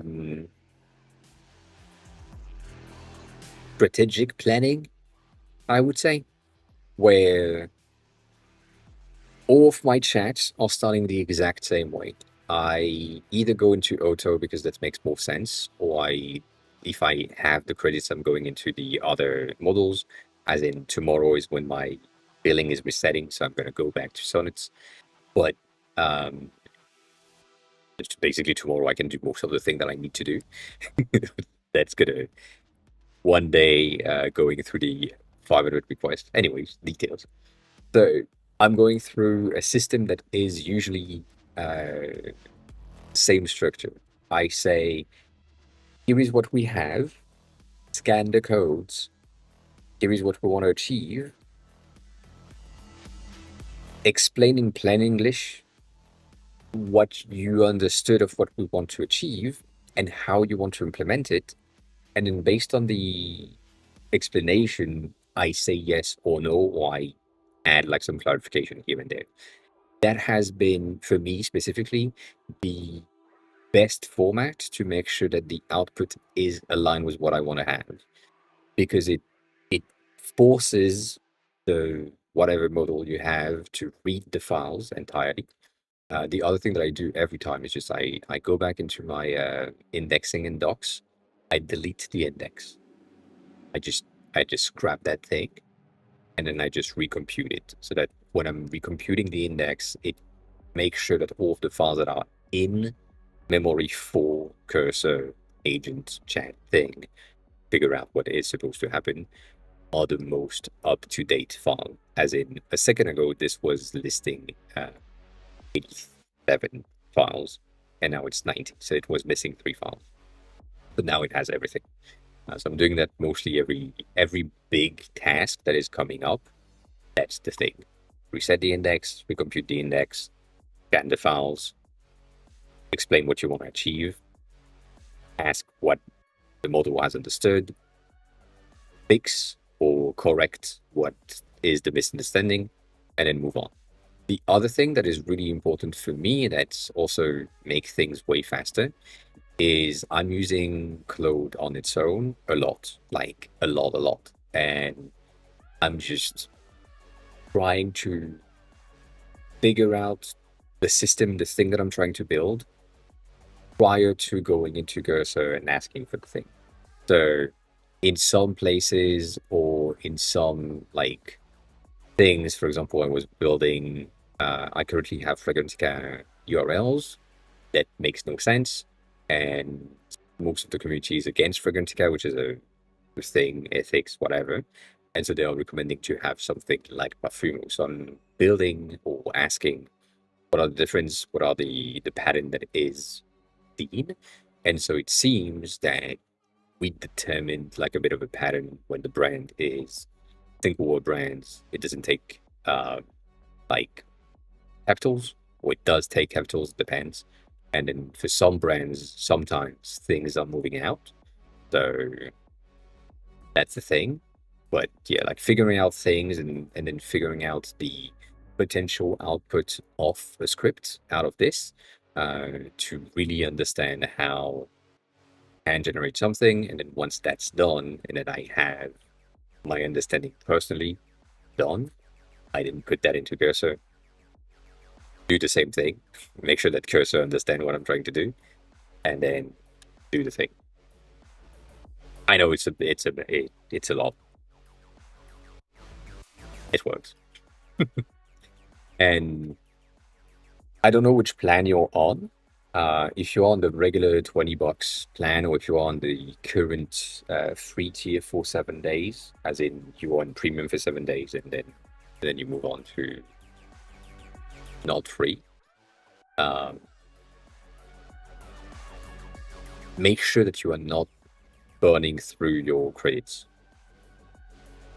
because that's the thing that you can do really quickly, specifically in Cursor. Like if you are just asking question, the thing that I'm doing in Claude directly, and I'm doing that in Cursor to have like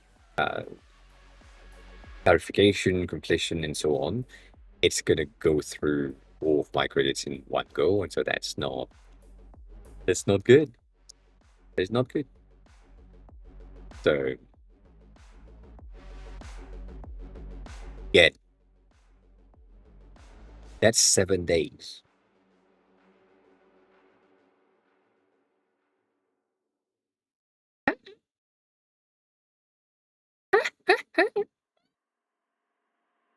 Yeah.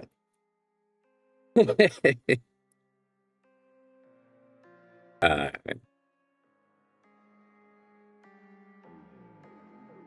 it doesn't mean that this is good code, by the way.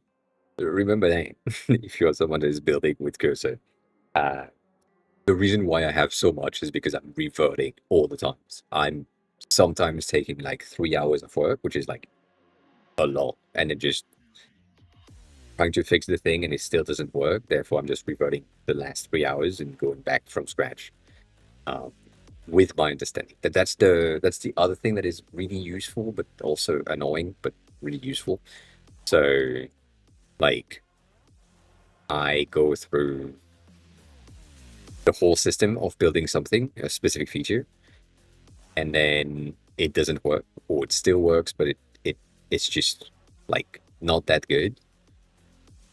But while I'm building it and while I'm making sure that it's working or not working, I understand it better, and therefore at the end of the whole session, I'm like, okay, let's revert the entire thing and let's restart with my understanding. So then my first message that I ask to scan and ask or explain what I'm trying to achieve, I add stuff, as in, we are trying to achieve this, make sure that thing that I've learned and things like that I've learned number two are taken into consideration, that it is connected apparently to this file as well, which I didn't know.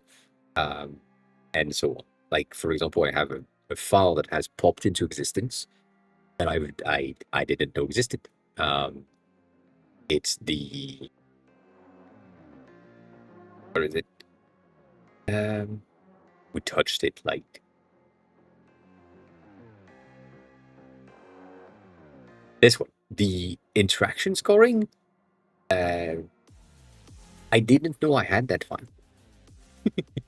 and it doesn't seem to be like much of a massive file on its own. Like it's a fine file, but I I didn't know, and so like when I looked at it and it was edited, I was like, that's wild because most of the things that are in there are currently in to dos. Like they have been marked as we need to make that later, but then I'm working on it and I forgot that I have this file. That's the cursor thing. Usual. And therefore I'm building this thing, but I have that somewhere else already. But that's wild. But yeah, anyways, you know, again, if you are a dev and you're not a designer, you will have a better time knowing that the output is good. If you're not a dev, you will have issues like I have, for sure. But you might have a better time building something. That's it. It depends on your brain and how you see things. But it's expensive. It is expensive. Um, and then we talked about that. I know we said that kind of similarly last time, and this one is a meme, but it's not necessarily a meme. But yeah, make it exist first, so that it works and it exists. It's usable and it looks like the thing that you want to have, and then you can make it good later. Do that. Do that. Moving on. That happened. So Dia is now Dia Pro, or has a Dia Pro, which is like $20 a month, which is pretty expensive, but that's fine. Which gives you unlimited chat usage. And the thing that I'm seeing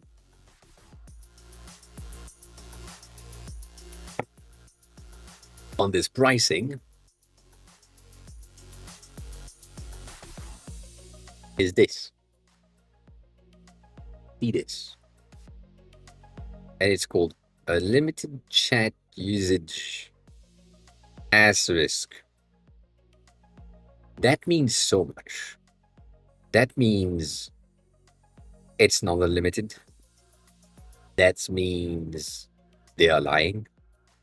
Or that means there is a usage base pricing after a certain threshold of like maybe 1,000 message a month or something.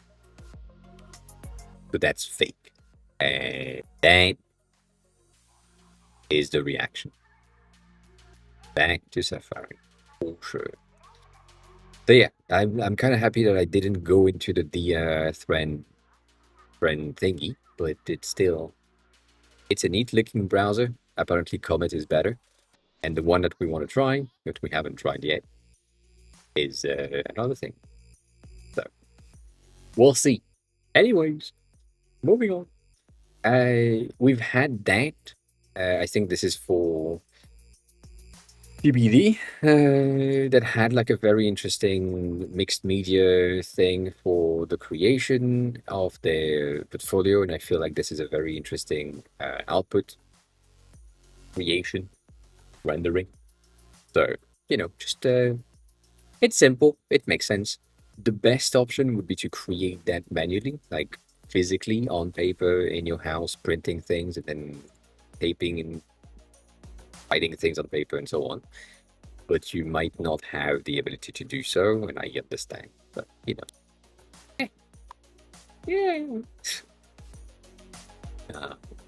This one was really good. So kami, which is like a very similar, kami means paper in Japanese. Origami is like folded paper. and the gami in origami is basically kami, but like because of the translation or because of the transition of words, origami, it's basically origami, but then you have the flow. You say gami. That's it. It doesn't matter. Learn Japanese. Basically what they said and what they did is they used the crane origami paper. They traced basically all of the lines, and they outputted that flat on the table to get the output of the up icon. And I think this is a very, very good concept. I don't really know how they managed to have the shadow at the bottom to be particular here, because that's not something that Apple is allowing. The shadow at the bottom of the app is the same for all of the apps. There is no exceptions. But yeah, it's a very interesting idea, very interesting rendering. You like what they have done, but you know, it's nice. It's a nice concept. Very, very nice concept. I so let's think also, why is this not? I think I said that before about people that are testing games. This is not a tester. This is like a player. They figured out that if they did small circles with their aim, the entire model was rotating.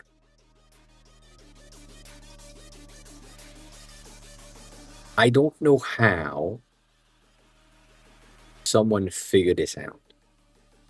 Like I feel like this is someone that has just done some circles and then figured out that their guns was moving. But this is wild. This is wild. But it's interesting. It's good to see that some of the devs are missing things, which is, it's good for me as a dev, not a dev still, to say, well, you know what, things are not working. So yeah. Anyways, moving on.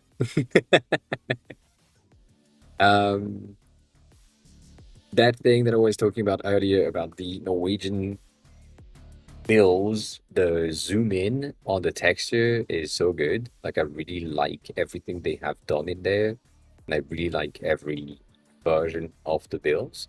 The only thing that I don't really like is the fact that they are longer, which means that you need a wallet that can accommodate for the longest one, even though you will probably never have like 1,000 krone. I don't know how much a krone is compared to a euro, but like, doesn't feel like a common bill to have. But then when you compare, it feels like the uh, edge. Yeah, basically the edge of the 1,000 bill. God damn it! Right here, the 50, the first one is probably gonna stop around here. So there is like a lot more, and you would need to like fold them fold them in half, get the output. So yeah, Anyways, these particles is the same thing that I want to have in the app for some of the ambers. I have found a package that does similar things, so I might use that, but we will see. Small stuff. Again, going back to what I said on Discord, this is the curse of knowledge, and it's good that I know, but it's not good that I know. So basically, in 2021, I think, we had a thing that popped in and was really, really popular. I think I saved it like 16 times because it's pretty good. That was not a note-taking, but a note-taking app situation where is it? Obviously, when I'm looking for it, I can't find the thing. That's crazy. That's crazy. Did I not just save it like yesterday? Have they been removed? Maybe. That is going to be in the recommended anyways. Basically, there is this thing which is a note-taking / assist thingy. Nothing. And everyone has been trying to copy the thing because it hasn't come out just yet. And it's basically the same design. Like this is a copy of the thing that I'm talking about. And if you look at this, and then you look at this, it's basically the same thing. So everyone is doing the exact same design IDs because they don't have IDs. It's sad. I think it's kind of sad.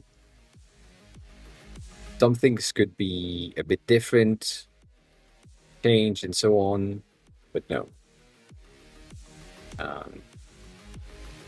It's called Dot, as far as I remember, but I can't really find it. Like, it's really much this, but better. Crazy. The fact that I again, I talk about something and then I can't find that something. Let me see if I can find it here. They just chucked on this on my phone. Like, it's crazy. What do you mean it's not there? In front of my face. Like right here. That's the thing. God damn it.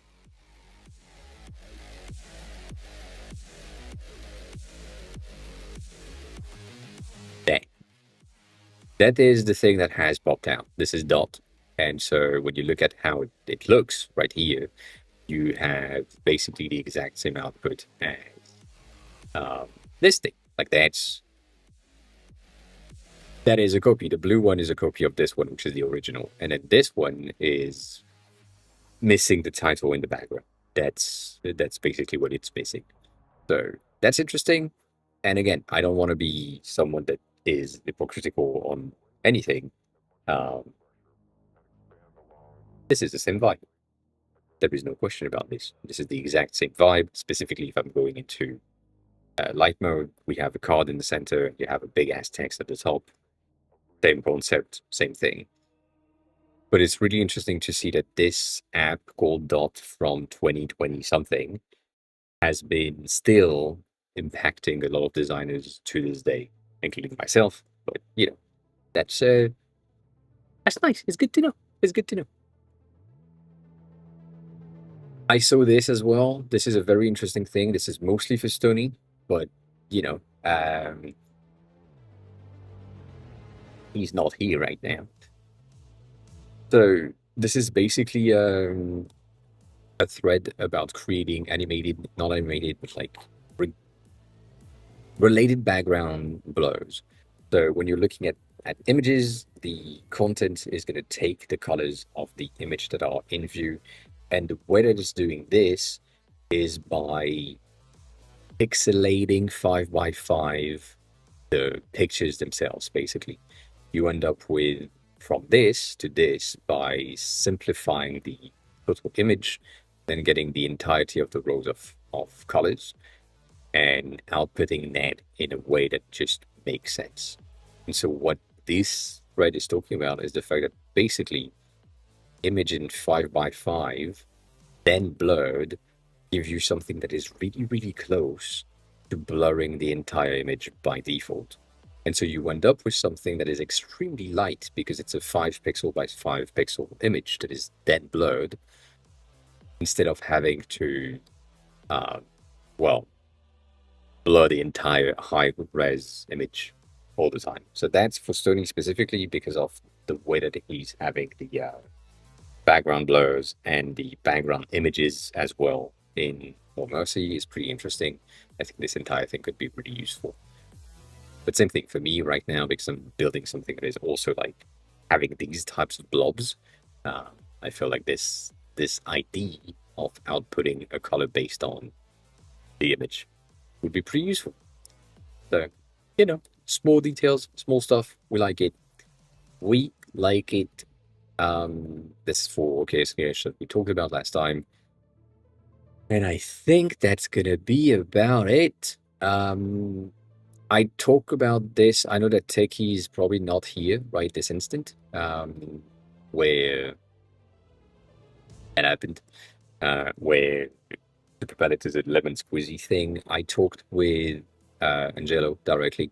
I asked them if they had like something as an alternative, so that you could get access to the tool. And right now they are only on lemon squeezy, which is kind of sad, but it's understandable. So for now, no alternative. I think I could like buy the thing, buy a license, give you the license, but that feels kind of weird because it will be linked to my account. But you know, interesting, interesting nonetheless. And then that was fun. I do like this thing. I feel like this is a very interesting behavior, specifically on Twitter, of people saying that I'm gonna pay you when I'm satisfied with what I'm seeing, meaning that they are expecting the designer to just do the work and do the work and do the work until they are satisfied, which will never be the case. That's the thing. And then that's really bad. So when you have, or if you have someone that says that to you, please say no. Please say no. I'm not working for you, and that's going to be fine. And you're going to be okay, which is basically what I talked about on LinkedIn today. I think everyone has seen that. But yeah. And then that happened, and I wanted to share it to say that this is a bad idea. That's it.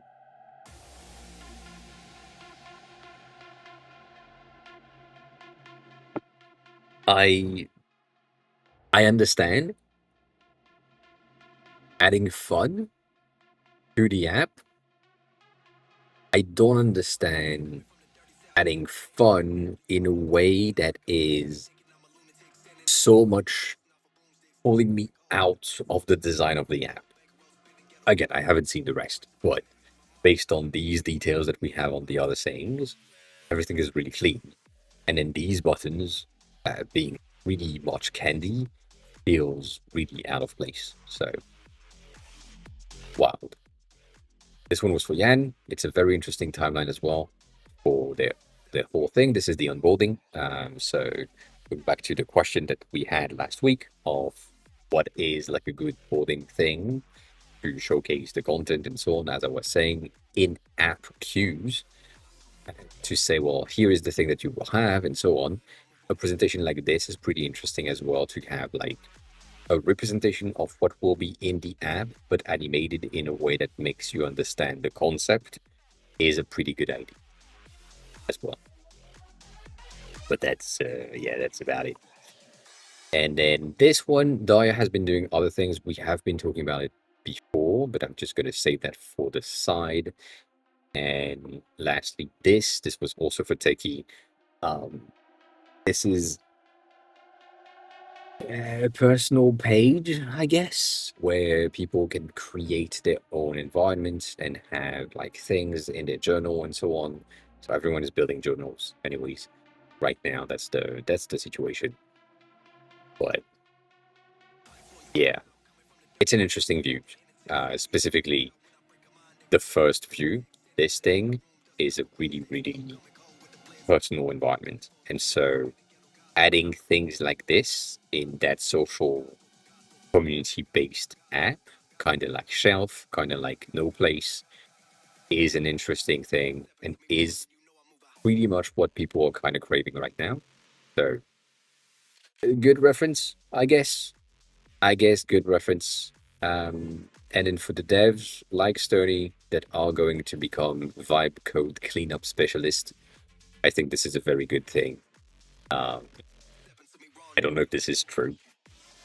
I feel like it's fake, but if it's not, and that person on LinkedIn really said that they are a vibe code cleanup specialist, I think this is really good. I think this is a very nice job title to have specifically now. So if you know how to code and you know how to clean up files and projects, maybe you can do that. Maybe you can do that. I think that's going to be about it. You have this thing. This is also for the devs. which are not there, sadly. I know. I'm sorry. This is OpenSwift or OpenSwift UI, which is basically a project of having Swift UI open source cross platform. So it's an interesting project. Right now, it doesn't do anything much, uh, but it's an interesting project, and it might be good. So keeping an eye on it, as always, is pretty all you can do at this point. You can't do much more than that. But yeah, OpenSwift is interesting. To finish on this one, I think that's going to be pretty much it. Yes. Daya is doing a lot of things. We talked about her before. They are doing a lot of product placement lately, including these ones. The one that she shared earlier today was this one, which is really impressive to maintain consistency across generation. So having the ability to just say or ask thing, and then the AI is exactly rendering what you ask. So you have like image one, image two, and then you ask to combine the two in a very specific way, and it does. However, and that's not the first one that says this. A lot of people have been saying that we are starting to see and basically say that this is false advertisement, as in this bottle doesn't exist. This bottle doesn't exist. They look similar, but they are not the same. They are not the exact bottle output. Like you can see the difference between the original, if that's original and not like generated, and the generation around here. So that on its own is, again, Americans are saying that they are suing people for fake advertisements or false advertisements. And I do see that as a potential because anything in there is inexistent. It's a combination of things that don't exist and then generated to make it look like it exists, but it doesn't. So nonetheless, impressive. Nonetheless, impressive. This entire thing is really impressive to see how you know things are built and things are generated right now. So yeah, that's about it for the whole liked related stuff. We've seen a lot. But yeah, I'm seeing other things. 1 second. I'm trying to retrain my Pinterest whatever algorithm they had, but it's so broken it makes no sense. It's making no sense. All right, so I don't know if I want to do that on stream or not on stream, but we have a new browser to potentially test. Again, testing browsers while streaming is kind of not necessarily a good idea, but yeah. So this is Shift. This is what I'm talking about. This is a new potential browser that basically lets you do exactly what you want with the navigation style and optimization of the entire app. You can have your quick things at the bottom, at the top, on the side, on the corners, like basically wherever the fuck you want. And you can reorganize everything. So you have like a space slash sidebar like Opera, but you can also change that to have a space slash sidebar like Arc, or you can have your space slash sidebar at the bottom. And it's a very interesting thing. It's not necessarily something that I would highly recommend yet because I haven't, again, tried it like long enough to say, oh yeah, that's like that's really good and that's exactly what we want. But on paper, it looks really interesting. It looks similar to Stack. If you remember Stack that we talked about before, they have similar-ish vibe when I'm looking at their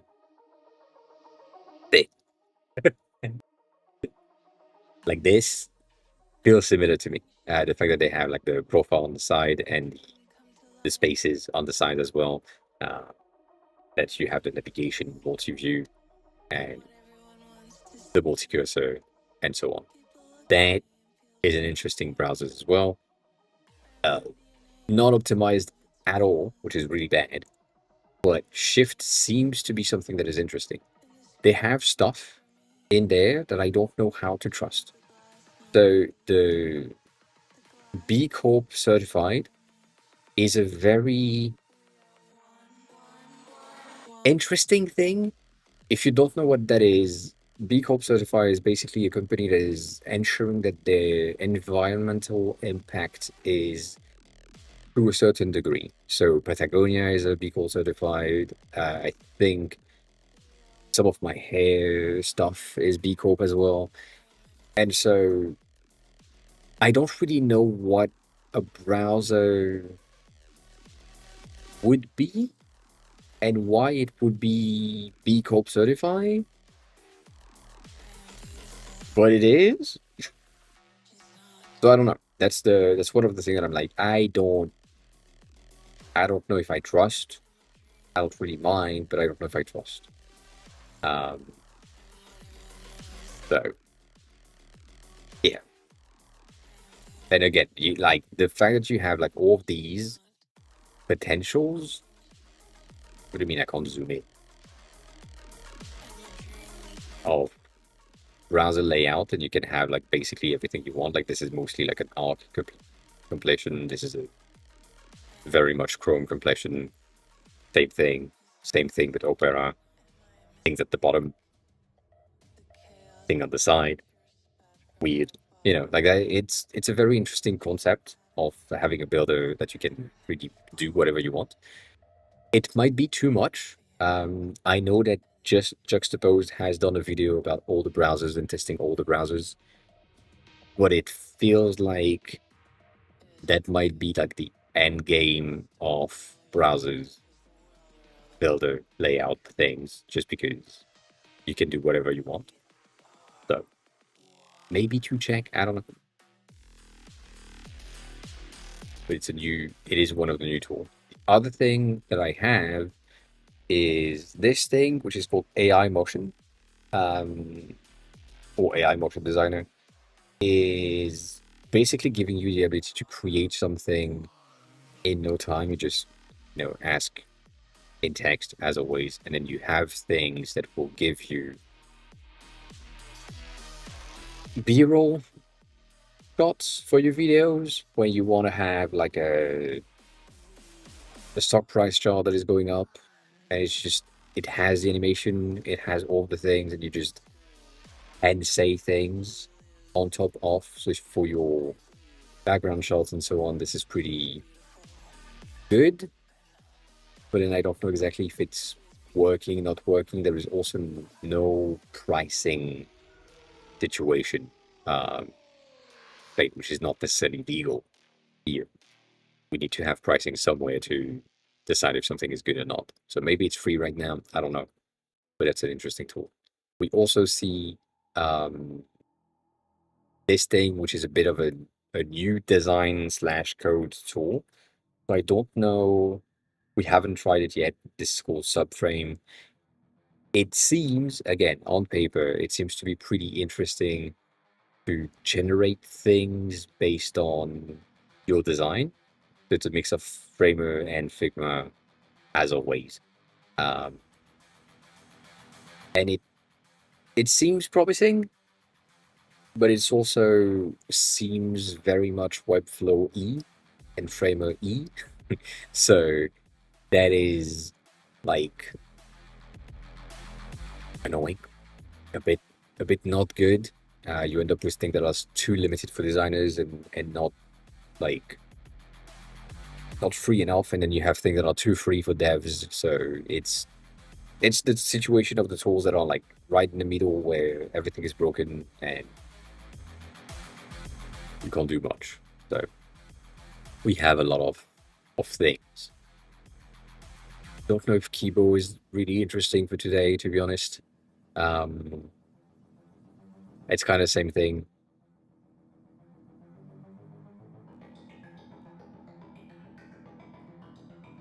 Ultimately was similar to anything AI, if you remember that from last week, where you basically ask for basically everything or anything, and it creates like an app for you, which is interesting. Ryan, hi, welcome in. How are you? How's the day going?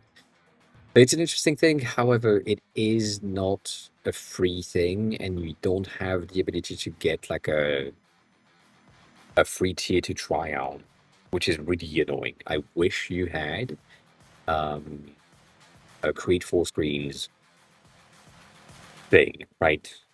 Start for free, whatever. But no. So, eh, eh. uh, I forgot about this one. I have saved so much of tools and things that are really looking interesting, but I forgot. It's been a while. It's been a while. That was for Denny. Oh, yeah.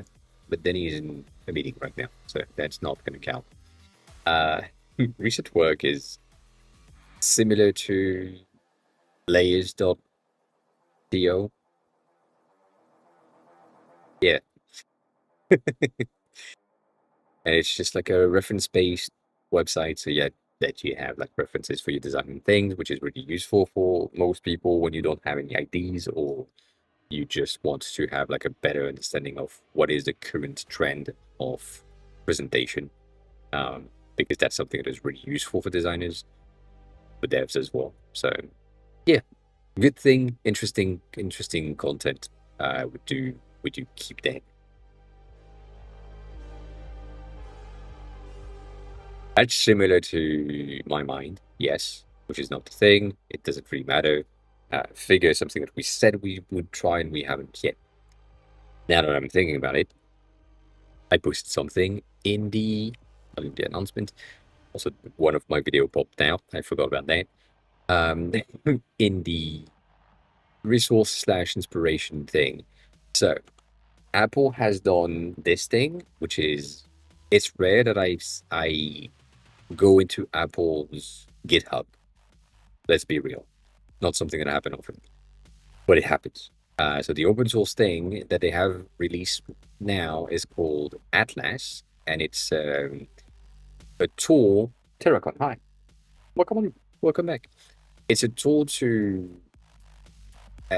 automatic data clustering and labeling from your content, which is pretty cool. So if you have like a lot of data and you need to cluster it and render it and see information about it in a way that is visible and visual, then this tool is pretty good. The fact that it's made by Apple and open source means that the UI is pretty good for what it is. It runs on your machine, so it's safe for any enterprise level things. And so for Cat, for example, I don't know if you are still lurking, you probably are. Or maybe you are in the gym, I don't know. This might be a tool for the work that you're doing, for data analysis and other things. So, on Discord, it's also in the chat if necessary. Again, it's really rare to highlight Apple open source content. It doesn't happen often, at least from my point of view. The amount of times that I've been here, not often. Not often, but they have like a ton of repository, which is really impressive. To just take a look at, and it's really nice to see. It's really nice to see. That's a thing. That's a thing. And then we shared Dalim earlier today, which is like a UI related website, and this section is the background section, but they have like a lot of really interesting thing, background related, animation related stuff. This one is the one that brought me here. I kind of like the ID. I think it's The rendering is kind of boring. The fact that it's only always from the center as a circle that grows. But it's a nice transition. It could have happened from any corners, any things, any whatever.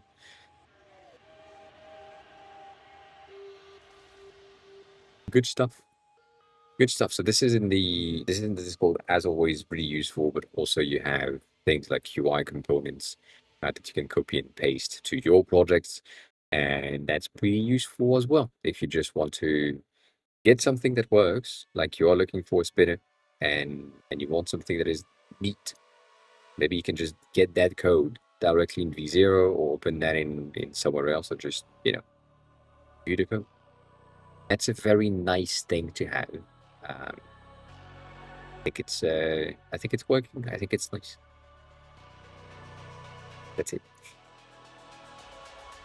That's it. But yeah, other than that, not much. Other than that, not much. We haven't seen like a lot of things. I know that I need to kind of work on this fucking app icon for sure, and make sure that I have like other things working. But yeah,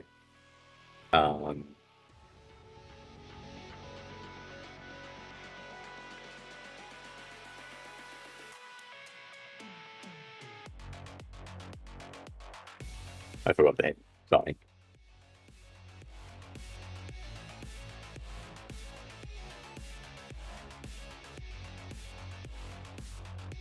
That happens. But yeah, as always, if you have questions, feel free to ask a question about design, a question about anything. Would love to help. I've just talked a lot for 3 hours.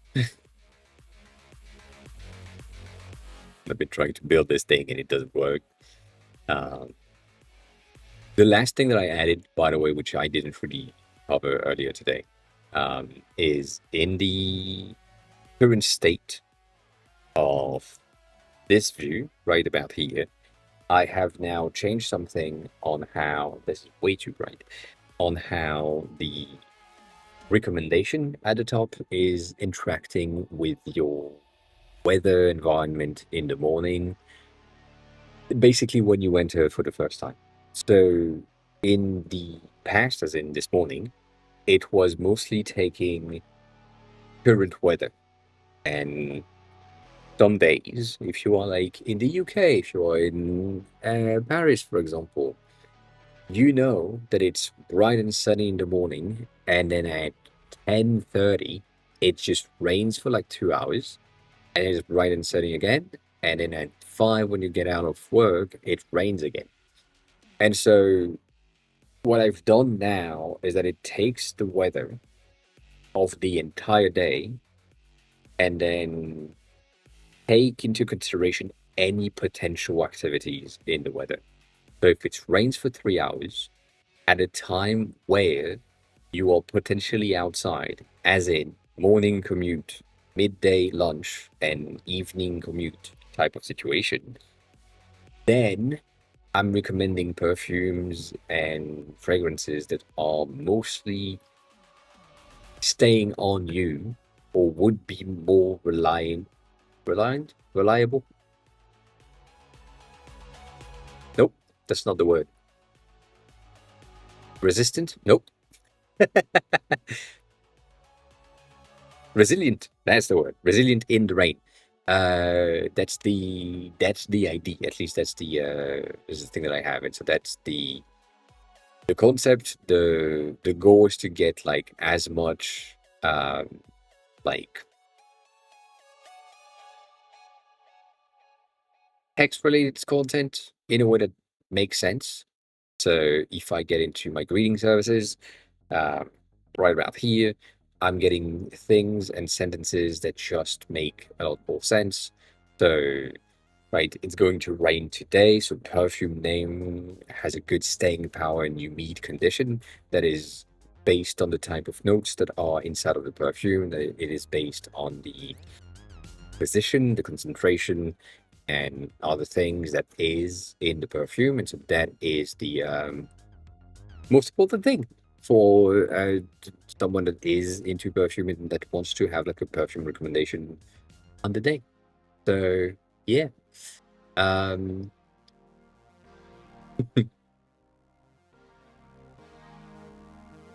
Pim. Welcome on in. How are you? Who are you? How did you find the stream? Welcome on in. Um I am not coding though. I'm not a dev. I look at code and I understand it, but I'm a designer. If you are someone that is interested in building things, right now is basically the time to build stuff. Um, appreciate that. Um, you are a motion designer. Can you? I went to school for motion design, so this question is not going to be like vague. I mean, it is vague, but it's not vague. Can you explain concepts in text?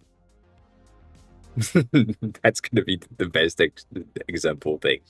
I'm gonna take a look at that. Is that something that can be on display, or is that not? I'm guessing not. I'm gonna save that for later. But yeah, if you can explain things in text and explain concepts specifically in motion, or in app term, or even vague terms, right now is the time to build stuff. Like, yeah, basically that.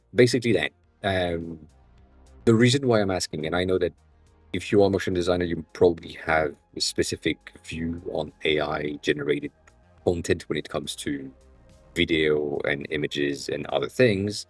I do too. I don't really like them. However, I really don't care about AI generated code, and that's what I'm doing, where I'm basically explaining concepts to the LLMs that are living inside of Cursor, which is the tool that I'm using, and then making sure that the thing that is outputted is what I want. So when I'm here, for example, and I'm looking for, goddamn, that's bad. I'm looking for an output of something, playing, like, I'm not using it to learn. I'm using it to build, which is different. But I do understand the point of view, and that's why, again, I understand. AI is just everywhere right now. It's pissing me off as well. I do agree with that. But you can build stuff, and from brute forcing, I'm learning stuff. So I built this app in a week, technically in a day and a half, and then I've been building upon my foundation of the thing slowly for the past 2.5 weeks. And it's a working thing. It's not necessarily good, but it's working. It does what it's supposed to do. And I have my content, I have my stuff. It's made for me in the beginning, and then I shared stuff about it, and people seem as interested. That's my third app. I mean, technically this is the seventh, but like this is my third public-facing app that I've built. I did not touch a line of code in my life in November last year. I had never done anything. Since November last year, I released Pan, which is a Japanese language learning app, which is right there. It's a very simple app to me, but it works. It helps you learn the characters. It helps you learn vocabulary specifically for topics that you are interested in. So if you are someone that wants to learn Japanese, most of Duolingo is just giving you things that you have no interest in. Like right now in my Duolingo, which I'm still doing, that doesn't really change anything. I'm currently in a section that makes sense, which is making plan to go out. the previous section was describing a wedding, and that's not what I want to do. So this is useless. That whole section was useless to me. I had to skip it. Making a plan makes kind of sense. And then this one is going to be connecting two adjectives. That's useful, but it should have been at the top. Talk about classes at university. I have absolutely no interest in that. So that's the frustration I had that made me build this one, and that then gives you like exactly the vocabulary that you want for the context and the type of thing that you are interested in. So if you are like me and you like slangs, because slangs are fun, you can learn that. Anyways, and so to use things to build things, I use Xcode because I'm building natively for iOS, and then I'm using Android Studio right about here for, well, guess what, Android. So both of these things I'm building natively with their respective tools, and then building through a third, technically a second tool. So I'm using Cursor, which is the AI-enabled ID thing, which is not there. That's going to show you some porn stuff. That's not what you want. I mean, it is, but not here. So Cursor is what I'm using. It's pretty useful for people that have like a visual brain, and that is why my first question was there, because it's just if you can explain what you see in your head through the chat right here, you're kind of good. Like you are better than 90% of the people that are trying to use this. And it's expensive. Let me be real. Like it is expensive. Be careful. But it's extremely rewarding. And if you are someone that is prone to hyperfocus, welcome back.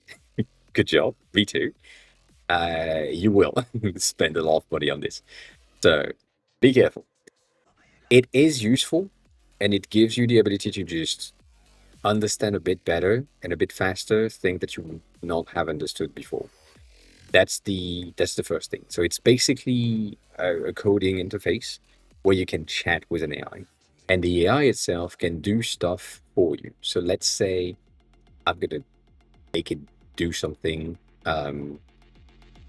weird. Let's say let's rephrase his greetings to be less American and overly positive.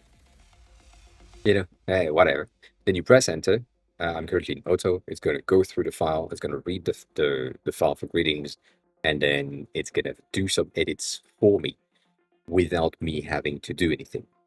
This is something that I could have done myself. This is just text, so it's not necessarily something I necessarily care about right here, right? It's going through and then it's rewriting the content. I could have done myself, this thing. But it's basically how it works. You explain what you want to achieve, and then once you have explained it properly, you basically just see it do it for you. That's the first thing. Or if you don't want to be in agent mode, which is the thing that I'm currently on, you can go into the ask mode, which is simply going to ask based on the content. How do I do X? How do I change the text? How do I change that enu? What is this thing? Why do we have this in comments? And so on. That's the type of thing that you can ask to get some answers. Again, every time you type a message and you ask a question, like what I just did right here, this costs money to go in, and then everything that is coming out, every single word costs money. That's what I'm meant when I'm saying it is expensive. Expensive. So overall pricing, they say it's $20 a month and it's unlimited, but it's not. It is credit based, kinda, to an extent. So $20 a month seems like, not much. And then you pay in yearly, it's like just $16 a month, whatever. The thing is, the extended limits is not extended at all. It's really bad. The unlimited tab completion, that is unlimited, which is good. Background agent, I don't really use that. Access to Bugbot, pretty useful, but not necessarily good because you are limited in tokens as well. And then access to the maximum context window, that's useful if you have like a good project, a big ass project, but if you don't, that's useless. Anyways, you can try for free. You have the pro tier for 2 weeks. And then you can decide if it's useful for you or not useful for you. That's the first thing. It is AI helped code generation, which means that you are using AI for things, and the ethics of AI and whatever that is going behind that, depending on you, might be useful, but be not useful, might be against it. I understand. There is a ton of other options to run the AI models things not on their servers, but just on your machine, so that the power consumption is going to be your computer max power consumption, and therefore it doesn't use water if that's something that you're concerned about, and it doesn't contact any other servers. It's just like on your machine and helping you do things. That's an option. More complex to put in place, but feasible. But pretty useful and pretty ethically sourced as well, which is pretty nice. But that's the thing. But going back to what I was saying, back in November, I had never touched a single line of code in SwiftUI in my life. And now that I've done that, I can do stuff on my own. Like my ability right now to be able to go through things and just write the code, basically manually do the edits, do the changes that I need the thing to do, and so on, is like instant. And it doesn't take me any work on it more to how are you? How's the day going? How have you been? And it's basically by brute forcing myself and looking at all of the files and all the things that have been generated. So some people will do what is called vibe coding, which is basically I'm asking something, I'm gonna take a shit. When I'm coming back, it's done, and then I'm pressing enter, and that's it. I'm making sure that it works. I do that at times because some of the things they are too complex for me to understand. Some of the other things I'm like, that makes no sense. Like the entire not script, but like the entire chat from I guess here. It started to do something, and I was like, that makes no sense at all. Like, just stop. Just stop. You're doing things way too complex for what it's supposed to be, and you should just not do that. So, like that's the type of thing that happened. But usually, going back to what we were saying earlier, this is the behavior of thing that I have. Like, can you analyze these files to make sure that they are not linked to what we're trying to edit, or if they are, what is the output? And then just going through what it's telling me, understanding exactly what I've built in the past and what it has built on top, why not, and so on. But that really useful for me to just go through things, get the content, and figure out exactly like how things are made, why they are made this way, why do we have like so much fucking space around here that makes absolutely no sense, like that type of stuff, and then going in, editing it manually because it makes just more sense. So, other than that, it is time consuming. As said, this new app, not this, but the regular thing, is 2.5 weeks old, 3 weeks old, and I am losing sleep over this. Mainly because I'm hyper focused on the thing, and that's my fault. But I'm constantly thinking about it, having idea of things, um, things to implement, remove, simplify, change, have better IDs, and so on. That is the type of thing that happens. But yeah, exactly 22 days ago, I had my first commit, and technically 21 days ago, the first inning for the entire thing. And then the adding CSV was the basically the first version in 3 days. So that's bad, bad for me. And then and now I'm just, oh yeah, I can do that. Oh yeah, we can do that as well. Oh yeah, we can change things. Ah, but it works. We have a magnificent thing.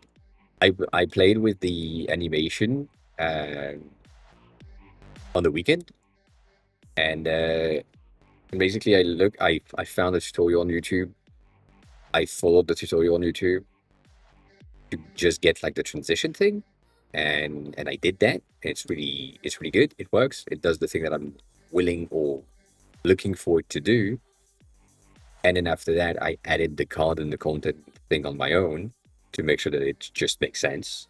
And then the clicks was made by the AI because I don't know how to do that. I mean, I do, but it pisses me off. And then, like adding other things, creating more pages. This looks like shit because I need to work on this. But yeah.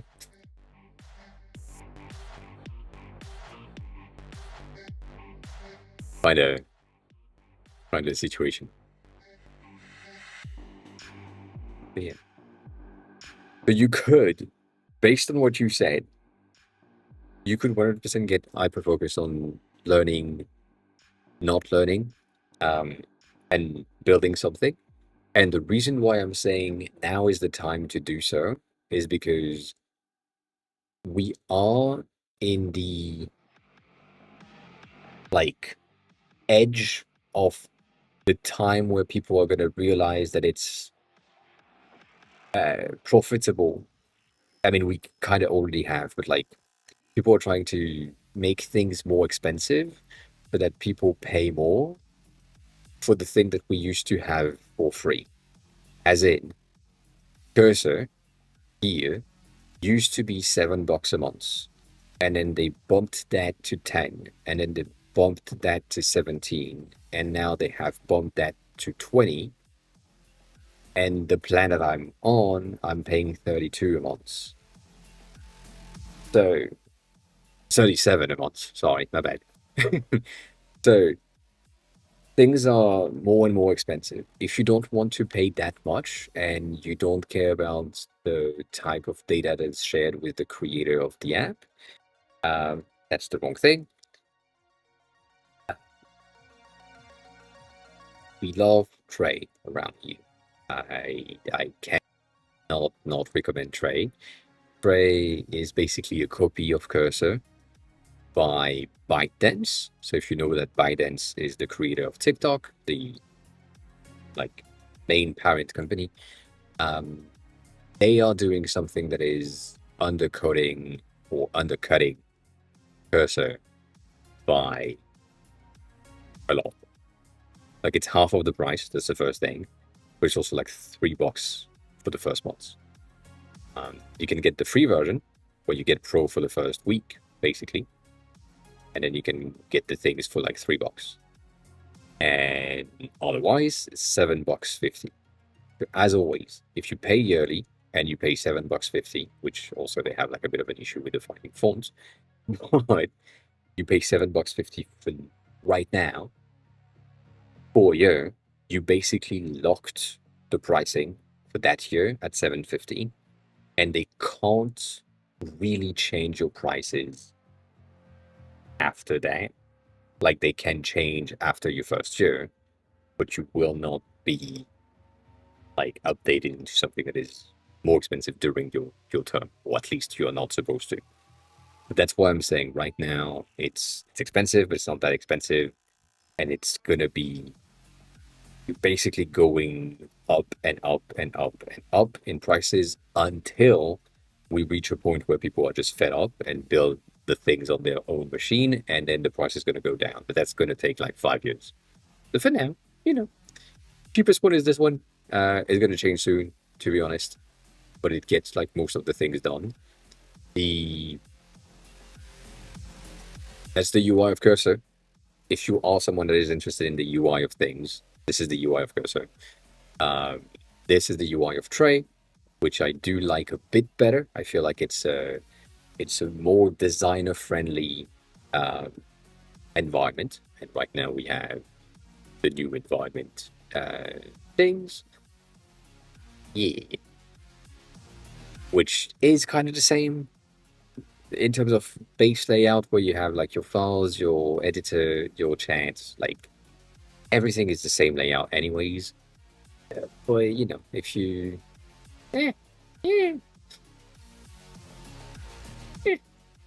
if you're like sensitive to the design of things, this one is a bit better, at least in my point of view. Our design. But yeah, have a good rest of your day. If you have more question and you want to come back at some point, feel free to do so. Appreciate it. Appreciate the early follow. But yeah, take care of yourself.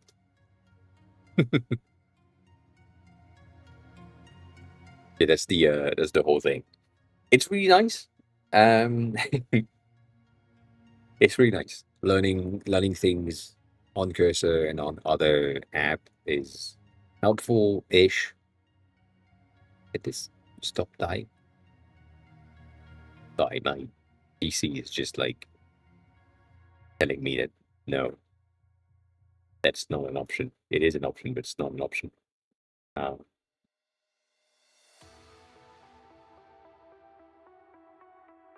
Yeah, that's wild. YouTube is just dying right now. YouTube streaming.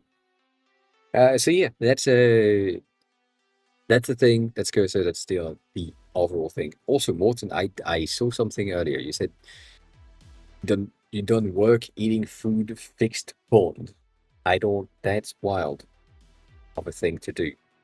It's a wild follow steps things. So yeah. Also, Denny, let me look at the message you sent me.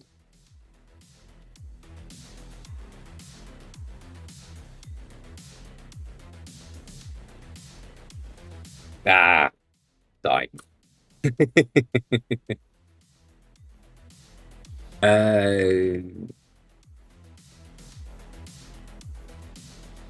I mean, panic attack happens. Heart racing, that makes sense. Dizziness is something that I have almost all the times. That happens.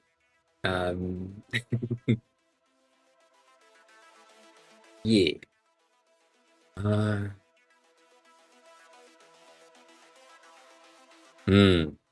Was it the first time you had the heart racing thing? I'm guessing yes, based on what you said earlier, but yeah. I get it, to be honest.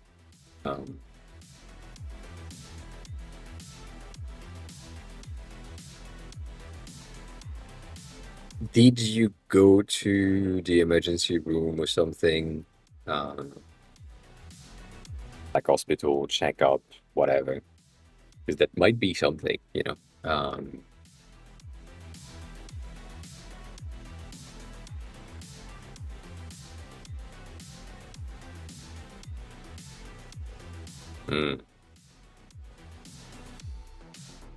I see. Well, the reason why I'm saying maybe go check, is because when I was in Japan and I had my first vertigo thing that took me or put me in the hospital for 3 days and a half. What happened was I had a massive vertigo attack that ate everything that was in the top left of my vision in the bottom right. So basically my eyes were moving at the same, like in diagonal all the times without me really realizing it. And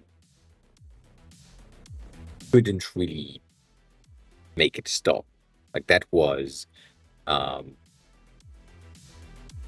really good. And I called an ambulance in Japanese. That was really not good, and so on. Anyways, that doesn't really matter. This was November last year. Um, Not November last year, November 2 years ago now, in 2023. Since then, I have been extremely cautious of my head movements, of my behaviors, of what I'm doing. That's the first thing.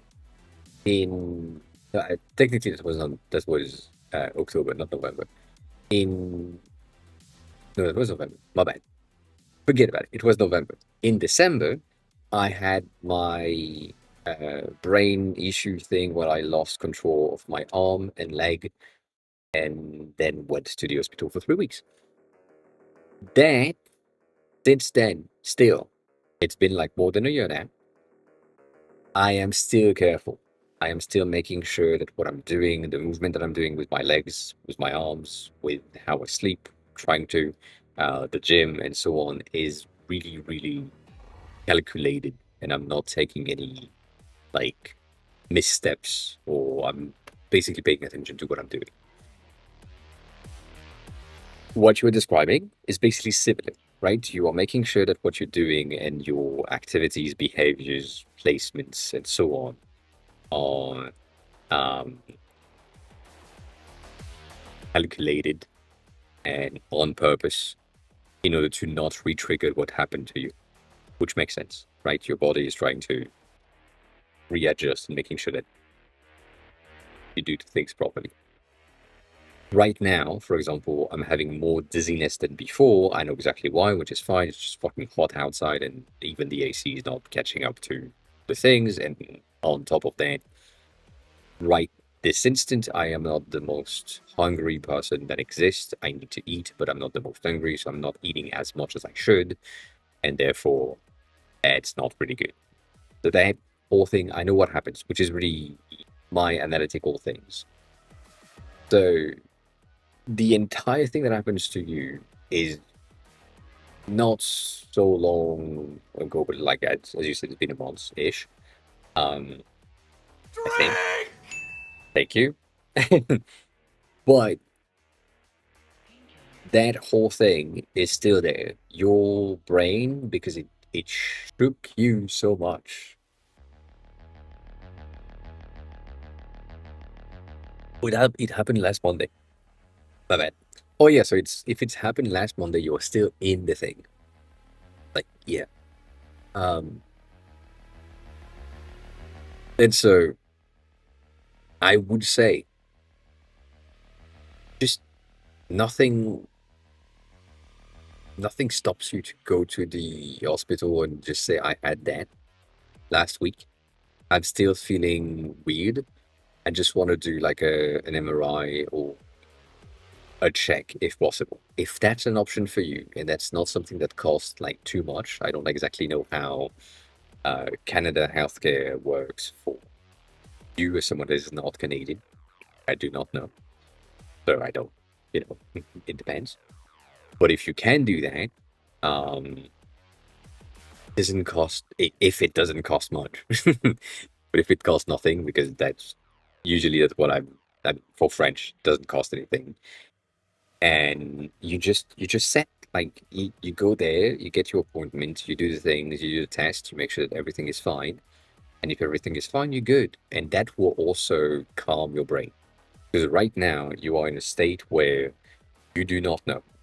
You don't know if something is there or if nothing is there, if it was just a panic attack and that was the first time, and therefore you don't recognize what it is, and that's fine. Or there is something and your brain and your body is telling you there is something, please be careful, but you are kind of playing it off in a way and not taking time for yourself. And the thing is, if you take time for yourself and you calm down and then everything is fine, but you have something that is latent that hasn't been discovered, it could grow. Again, my brain lesion thing that I have is stopped, doesn't really grow, or at least as far as I know, it doesn't. Every time that I'm doing the checks, everything is fine. It doesn't change much, and the medicine that I'm taking is saving me technically from having more brain damage. Kinda, not exactly, but kinda. But if I didn't go to the hospital the second time when I was in Japan, would have basically slept it off. I would have been in bed for like 3 to 5 days and not really used my legs or my arms to do any activities and wouldn't have known that I had something. And then I would have never known until it was too late.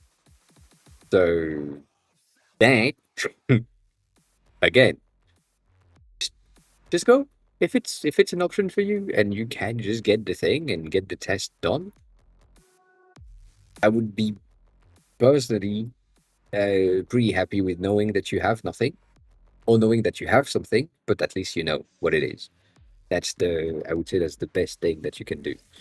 Just being aware of what things are, because otherwise, you're just uncertain, and your brain is just telling you that maybe something is there, and maybe there is not, and maybe it's just maybe it's just the first panic attack, and it happens. But at least you're uh, aware. Yeah,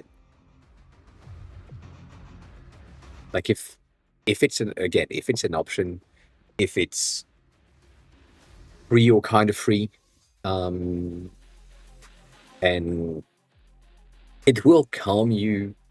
I don't know how you react to these types of news. It's not really news, but like kind of news. God damn it, I made a mistake. Um, I pressed the wrong button. Doesn't matter. Which one I'm gonna see now? Perfect. Thank you. Thank you. Uh, I pressed the wrong button. Like basically the fact that you can have um, peace of mind, or not peace of mind, but you know why, is peace of mind, at least for me. So, like, I have been getting headaches and migraines and other things for what feels like 30 years now. And every time I've been joking with my sister, with my friends, with all the people that are around me, and saying that I probably have something in my head. And, I've never checked, and I should check, but I never have the time, or I never take the time, and so on. And then in Japan, I did the checks, and it happened that I had something. Still do. And now I know. And now I'm fine with it because I know how to treat it. I can't cure it because it's an incurable thing, but now I know, and I just have the medicine to take, and that's it. You know. So that's the thing. Also, Tarakon, that's also kind of true. When you don't know exactly what it is, you get checked, you get reassured, and then when you know exactly what it is after that, because the checks prove or told you exactly what it is, you're like, okay, so this is like one of the panic attack. This is one of the thing that is happening to me, and I know exactly how to react. So yeah, um, but yeah, just do that. Um, the I'm sure that there is an option for you to Canadian healthcare for importee, goddamn, immigrant, people that are not necessarily Canadian citizens. There is probably an option, uh, and I don't know exactly how it works. I know that it's kind of similar to EU, like it doesn't cost much. So go to a generalist. Maybe that's the first thing. Is going to cost like almost nothing. And then that generalist is going to give you a prescription. That prescription is going to say, well, we need to do these tests. Then from these tests, you can be set, and you're going to be like, yeah, well, it was a panic attack, and now I'm fine. I just need to be taking life more peacefully. Oh, that's good. It is. a brain-eating bacteria that can be cured. Cool, let's cure the thing. It is something into your spinal cord that is gonna kill you in 6 months. Cool, now you know. That's it. Like that's how I see things. Yeah, and sometimes it happens, and you can't do anything about it. Sometimes it happens, and you can do things about it. I'd rather know than be like just unknowing, uncertain, stressed. Uh, it probably does. Yeah. Um, Even though this is like the worst case scenario, you could probably go back to Italy to get treatment if that's necessary. Like if really you need something that is not covered by the Canadian health insurance for what you have, then maybe it costs less to just take a fucking plane. It happens. Like I know that again, as I said last time, Paris to Canada or Paris to Quebec is like $300 at times. Depends on the day, but yeah. So sometimes it's cheaper, You just go there, do that, come back. But get that just checked, just at least, just One of the things that I said, not so long ago, by the way, is I have been bragging for the longest time, never being sick and having one of the best immune system in my family. I've had like basically not much, and when I'm sick or when I was sick, everything was fine in no time. Because that's the case, and my immune system is so good, it decided that my system was an issue, and now I have an immunocompromised system. So my immune system is trying to eat me. So maybe check it out. Have a good lunch. Have a good lunch. But yeah,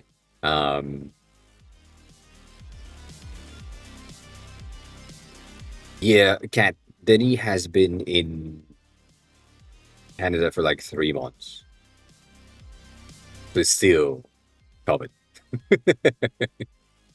That's fine. Not been a year. Um, but then again, uh, I mean, I know it depends, and it's not necessarily the same thing, and so on, and I didn't do the necessary steps, so I didn't take the necessary steps um, on my own for me. But I was in Japan for almost 2 years, roughly, a year and a half ish, 7 months, a year and 7 months. And then when I came back, I was still COVID because I basically never told them that I was leaving, so it didn't. When I came back, it was as if I just yeah, I still there. I still paying my electricity, still paying my internet bills. You know, then not present on the territory, but still present in the system. So that's the thing. Which it depends on the paperwork. It depends on a ton of things. But yeah, that's the OTS main thing. Yeah. Anyways, OTS the ID, best content, best stuff to do, best recommendation. Just get things checked. And if you are like me, that was my end message for anyone, not just Eddie. If you are like me and you're someone that has like a good immune system, just make sure that it's not trying to immune system yourself. Immune system your system. Yeah, make sure that doesn't happen because that's not. I mean, it's fine, but goddamn, again, it doesn't cost much to just go. it cost me much to go in Japan because I wasn't planning to do so, and I asked for like a private room because I was thinking to just stay like one a night and be good with it, but I stayed three. So yeah, uh, yeah. I mean, not really. To be honest, I probably got no, not like debuffed. I got uh buffed to an extent just because of the reaction that I did. Um, like yeah, that's the thing that I learned, by the way. Someone said if you have a immune disease, then immune system boosters medicine is the type of thing that you can't have if you get sick. So basically, you need to never get sick, which is what I usually do because I don't get out, which is fine. But yeah, I didn't think about it. That yeah, immune system boosters basically the grenade for my system because my medicines are there to restrict my immune system. And then if I'm taking a booster, it's going to be going in the other way. So I'm doing my best to not get sick. That's, it's fine. That is fine. But yeah, no, Cat, I'm basically getting buffed, because the fact that I lost my legs, I mean, one of them, made me realize that the one of the reasons why it happened is basically the system nervous system was just basically saying, well, this thing doesn't need to exist anymore. Uh, you don't need to walk. Uh, and the thing, God damn it, and the thing is, the basic reaction that I have is like basically ensuring that my legs are more stronger than before. And then when I did some research, the other thing is the more muscle mass you have, the more uh, what's the word? Chances you have to survive an immune system related stuff or cancerous cell related stuff because your muscle mass is taking the hit before the rest of your body, which is pretty interesting. So that's one of the reasons. One of the YouTubers I'm following is doing the same thing.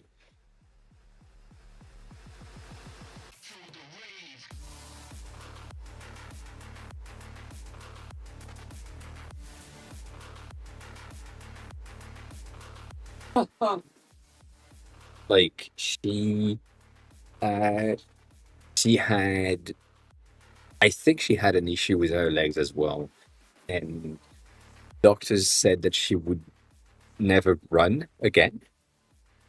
Uh, and and now she has the fattest ass I've seen in decades.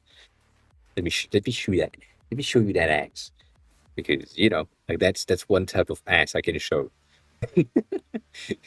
That is the wildest sentence. Um,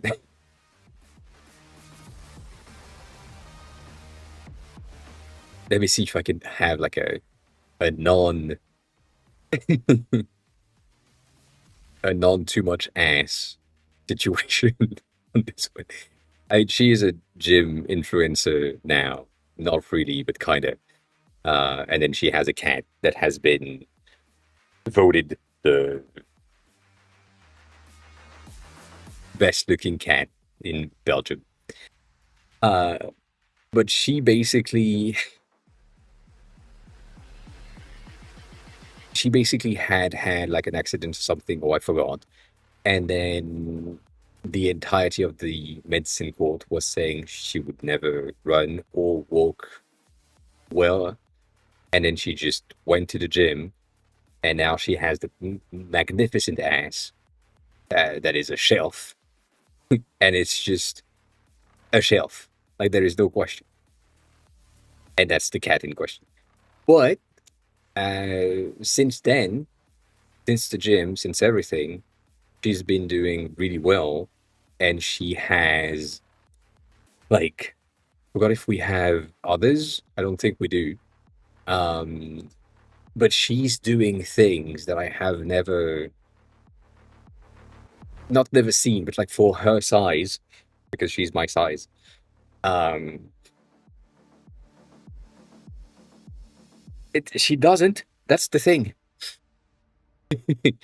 That is the thing. She built the entire thing, which is pretty impressive. But yeah, she's been doing things like that. Uh, and most of her like what's the fucking thing? Hip thrust? Hip thrust. She's like at like uh 300 degrees, 300 degrees, 100 kilos and things. Pretty impressive. But yeah, just ass. Anyways, details. Now she's like doing renovation in her house. It doesn't really change. The thing is, she did that despite, despite, despite, despite, despite the doctor's recommendation of you will never walk properly again, and therefore she just took that as a watch me situation, and yeah, and now she does. Legotix is now So following. Lego, Tux, welcome in. How are you? Who are you? How did you find the stream? Thanks a lot for the follow. Appreciate it. Welcome on in. I hope you're good, as always, all day. If you want to stay lurking, please do so. If you want to chat, please do so as well. I see that things are broken, which is kind of sad, but it happens. But yeah, and also, yeah, I mean, taking a gym break is never a good thing, but also if you are active, that's fine. I think I sent you one of the video of the guy that said that smoking is fine. That he is like 60 or 70 years old or something, has been smoking for like 60 years roughly, and everything is fine. And the only reason why it's fine is because it's just running and walking a lot.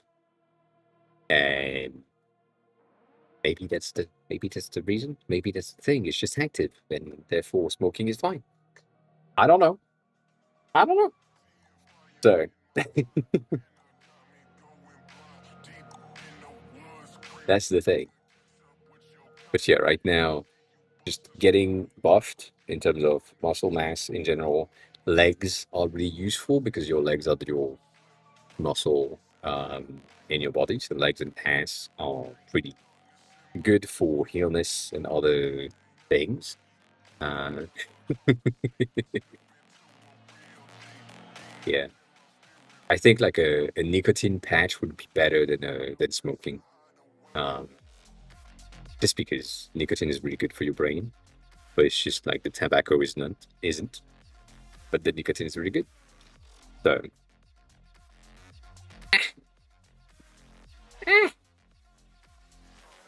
need to find the right balance. Need to find the right balance. I need to pee though. 1 second.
All right. Can't they? Anyways, so yeah, muscle mass is really important. That's what I found.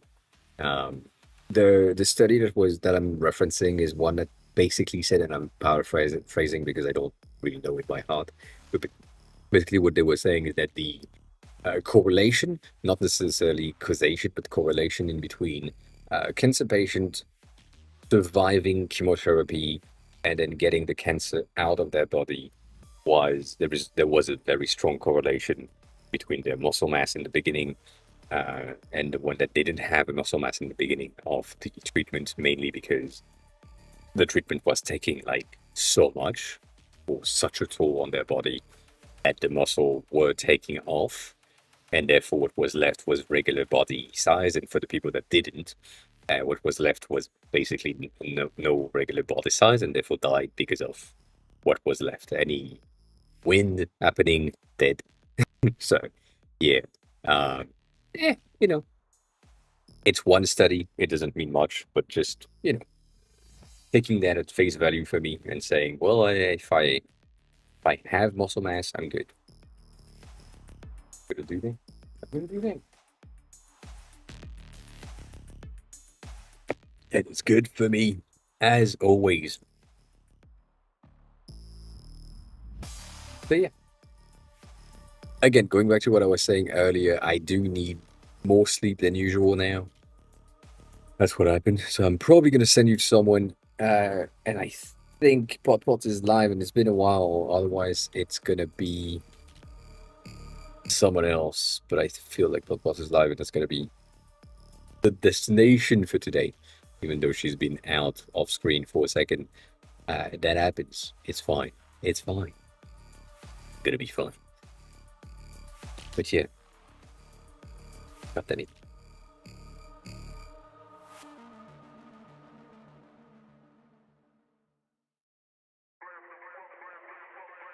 Interesting. But yeah, as always, thanks a lot for being here. This was a shorter one. I have such a headache and I need some sleep, so that happens. If you want to watch the VOD for some reason, that's going to be on YouTube. You can follow me there. There is a new video that popped in earlier about Can, the Japanese learning app that I'm building, which is this thing. And that's a wrong screen. And as always, if you want to ask questions when I'm not live, please join the Discord. That would be highly appreciated. And yeah, if you want to give me some money, you can sub here, but that's not necessary. As always, a Wake it is much more preferred for this type of things. But yeah, I guess I'll see you all very soon. Cat, apparently you won because I don't count. I spammed linked earlier today.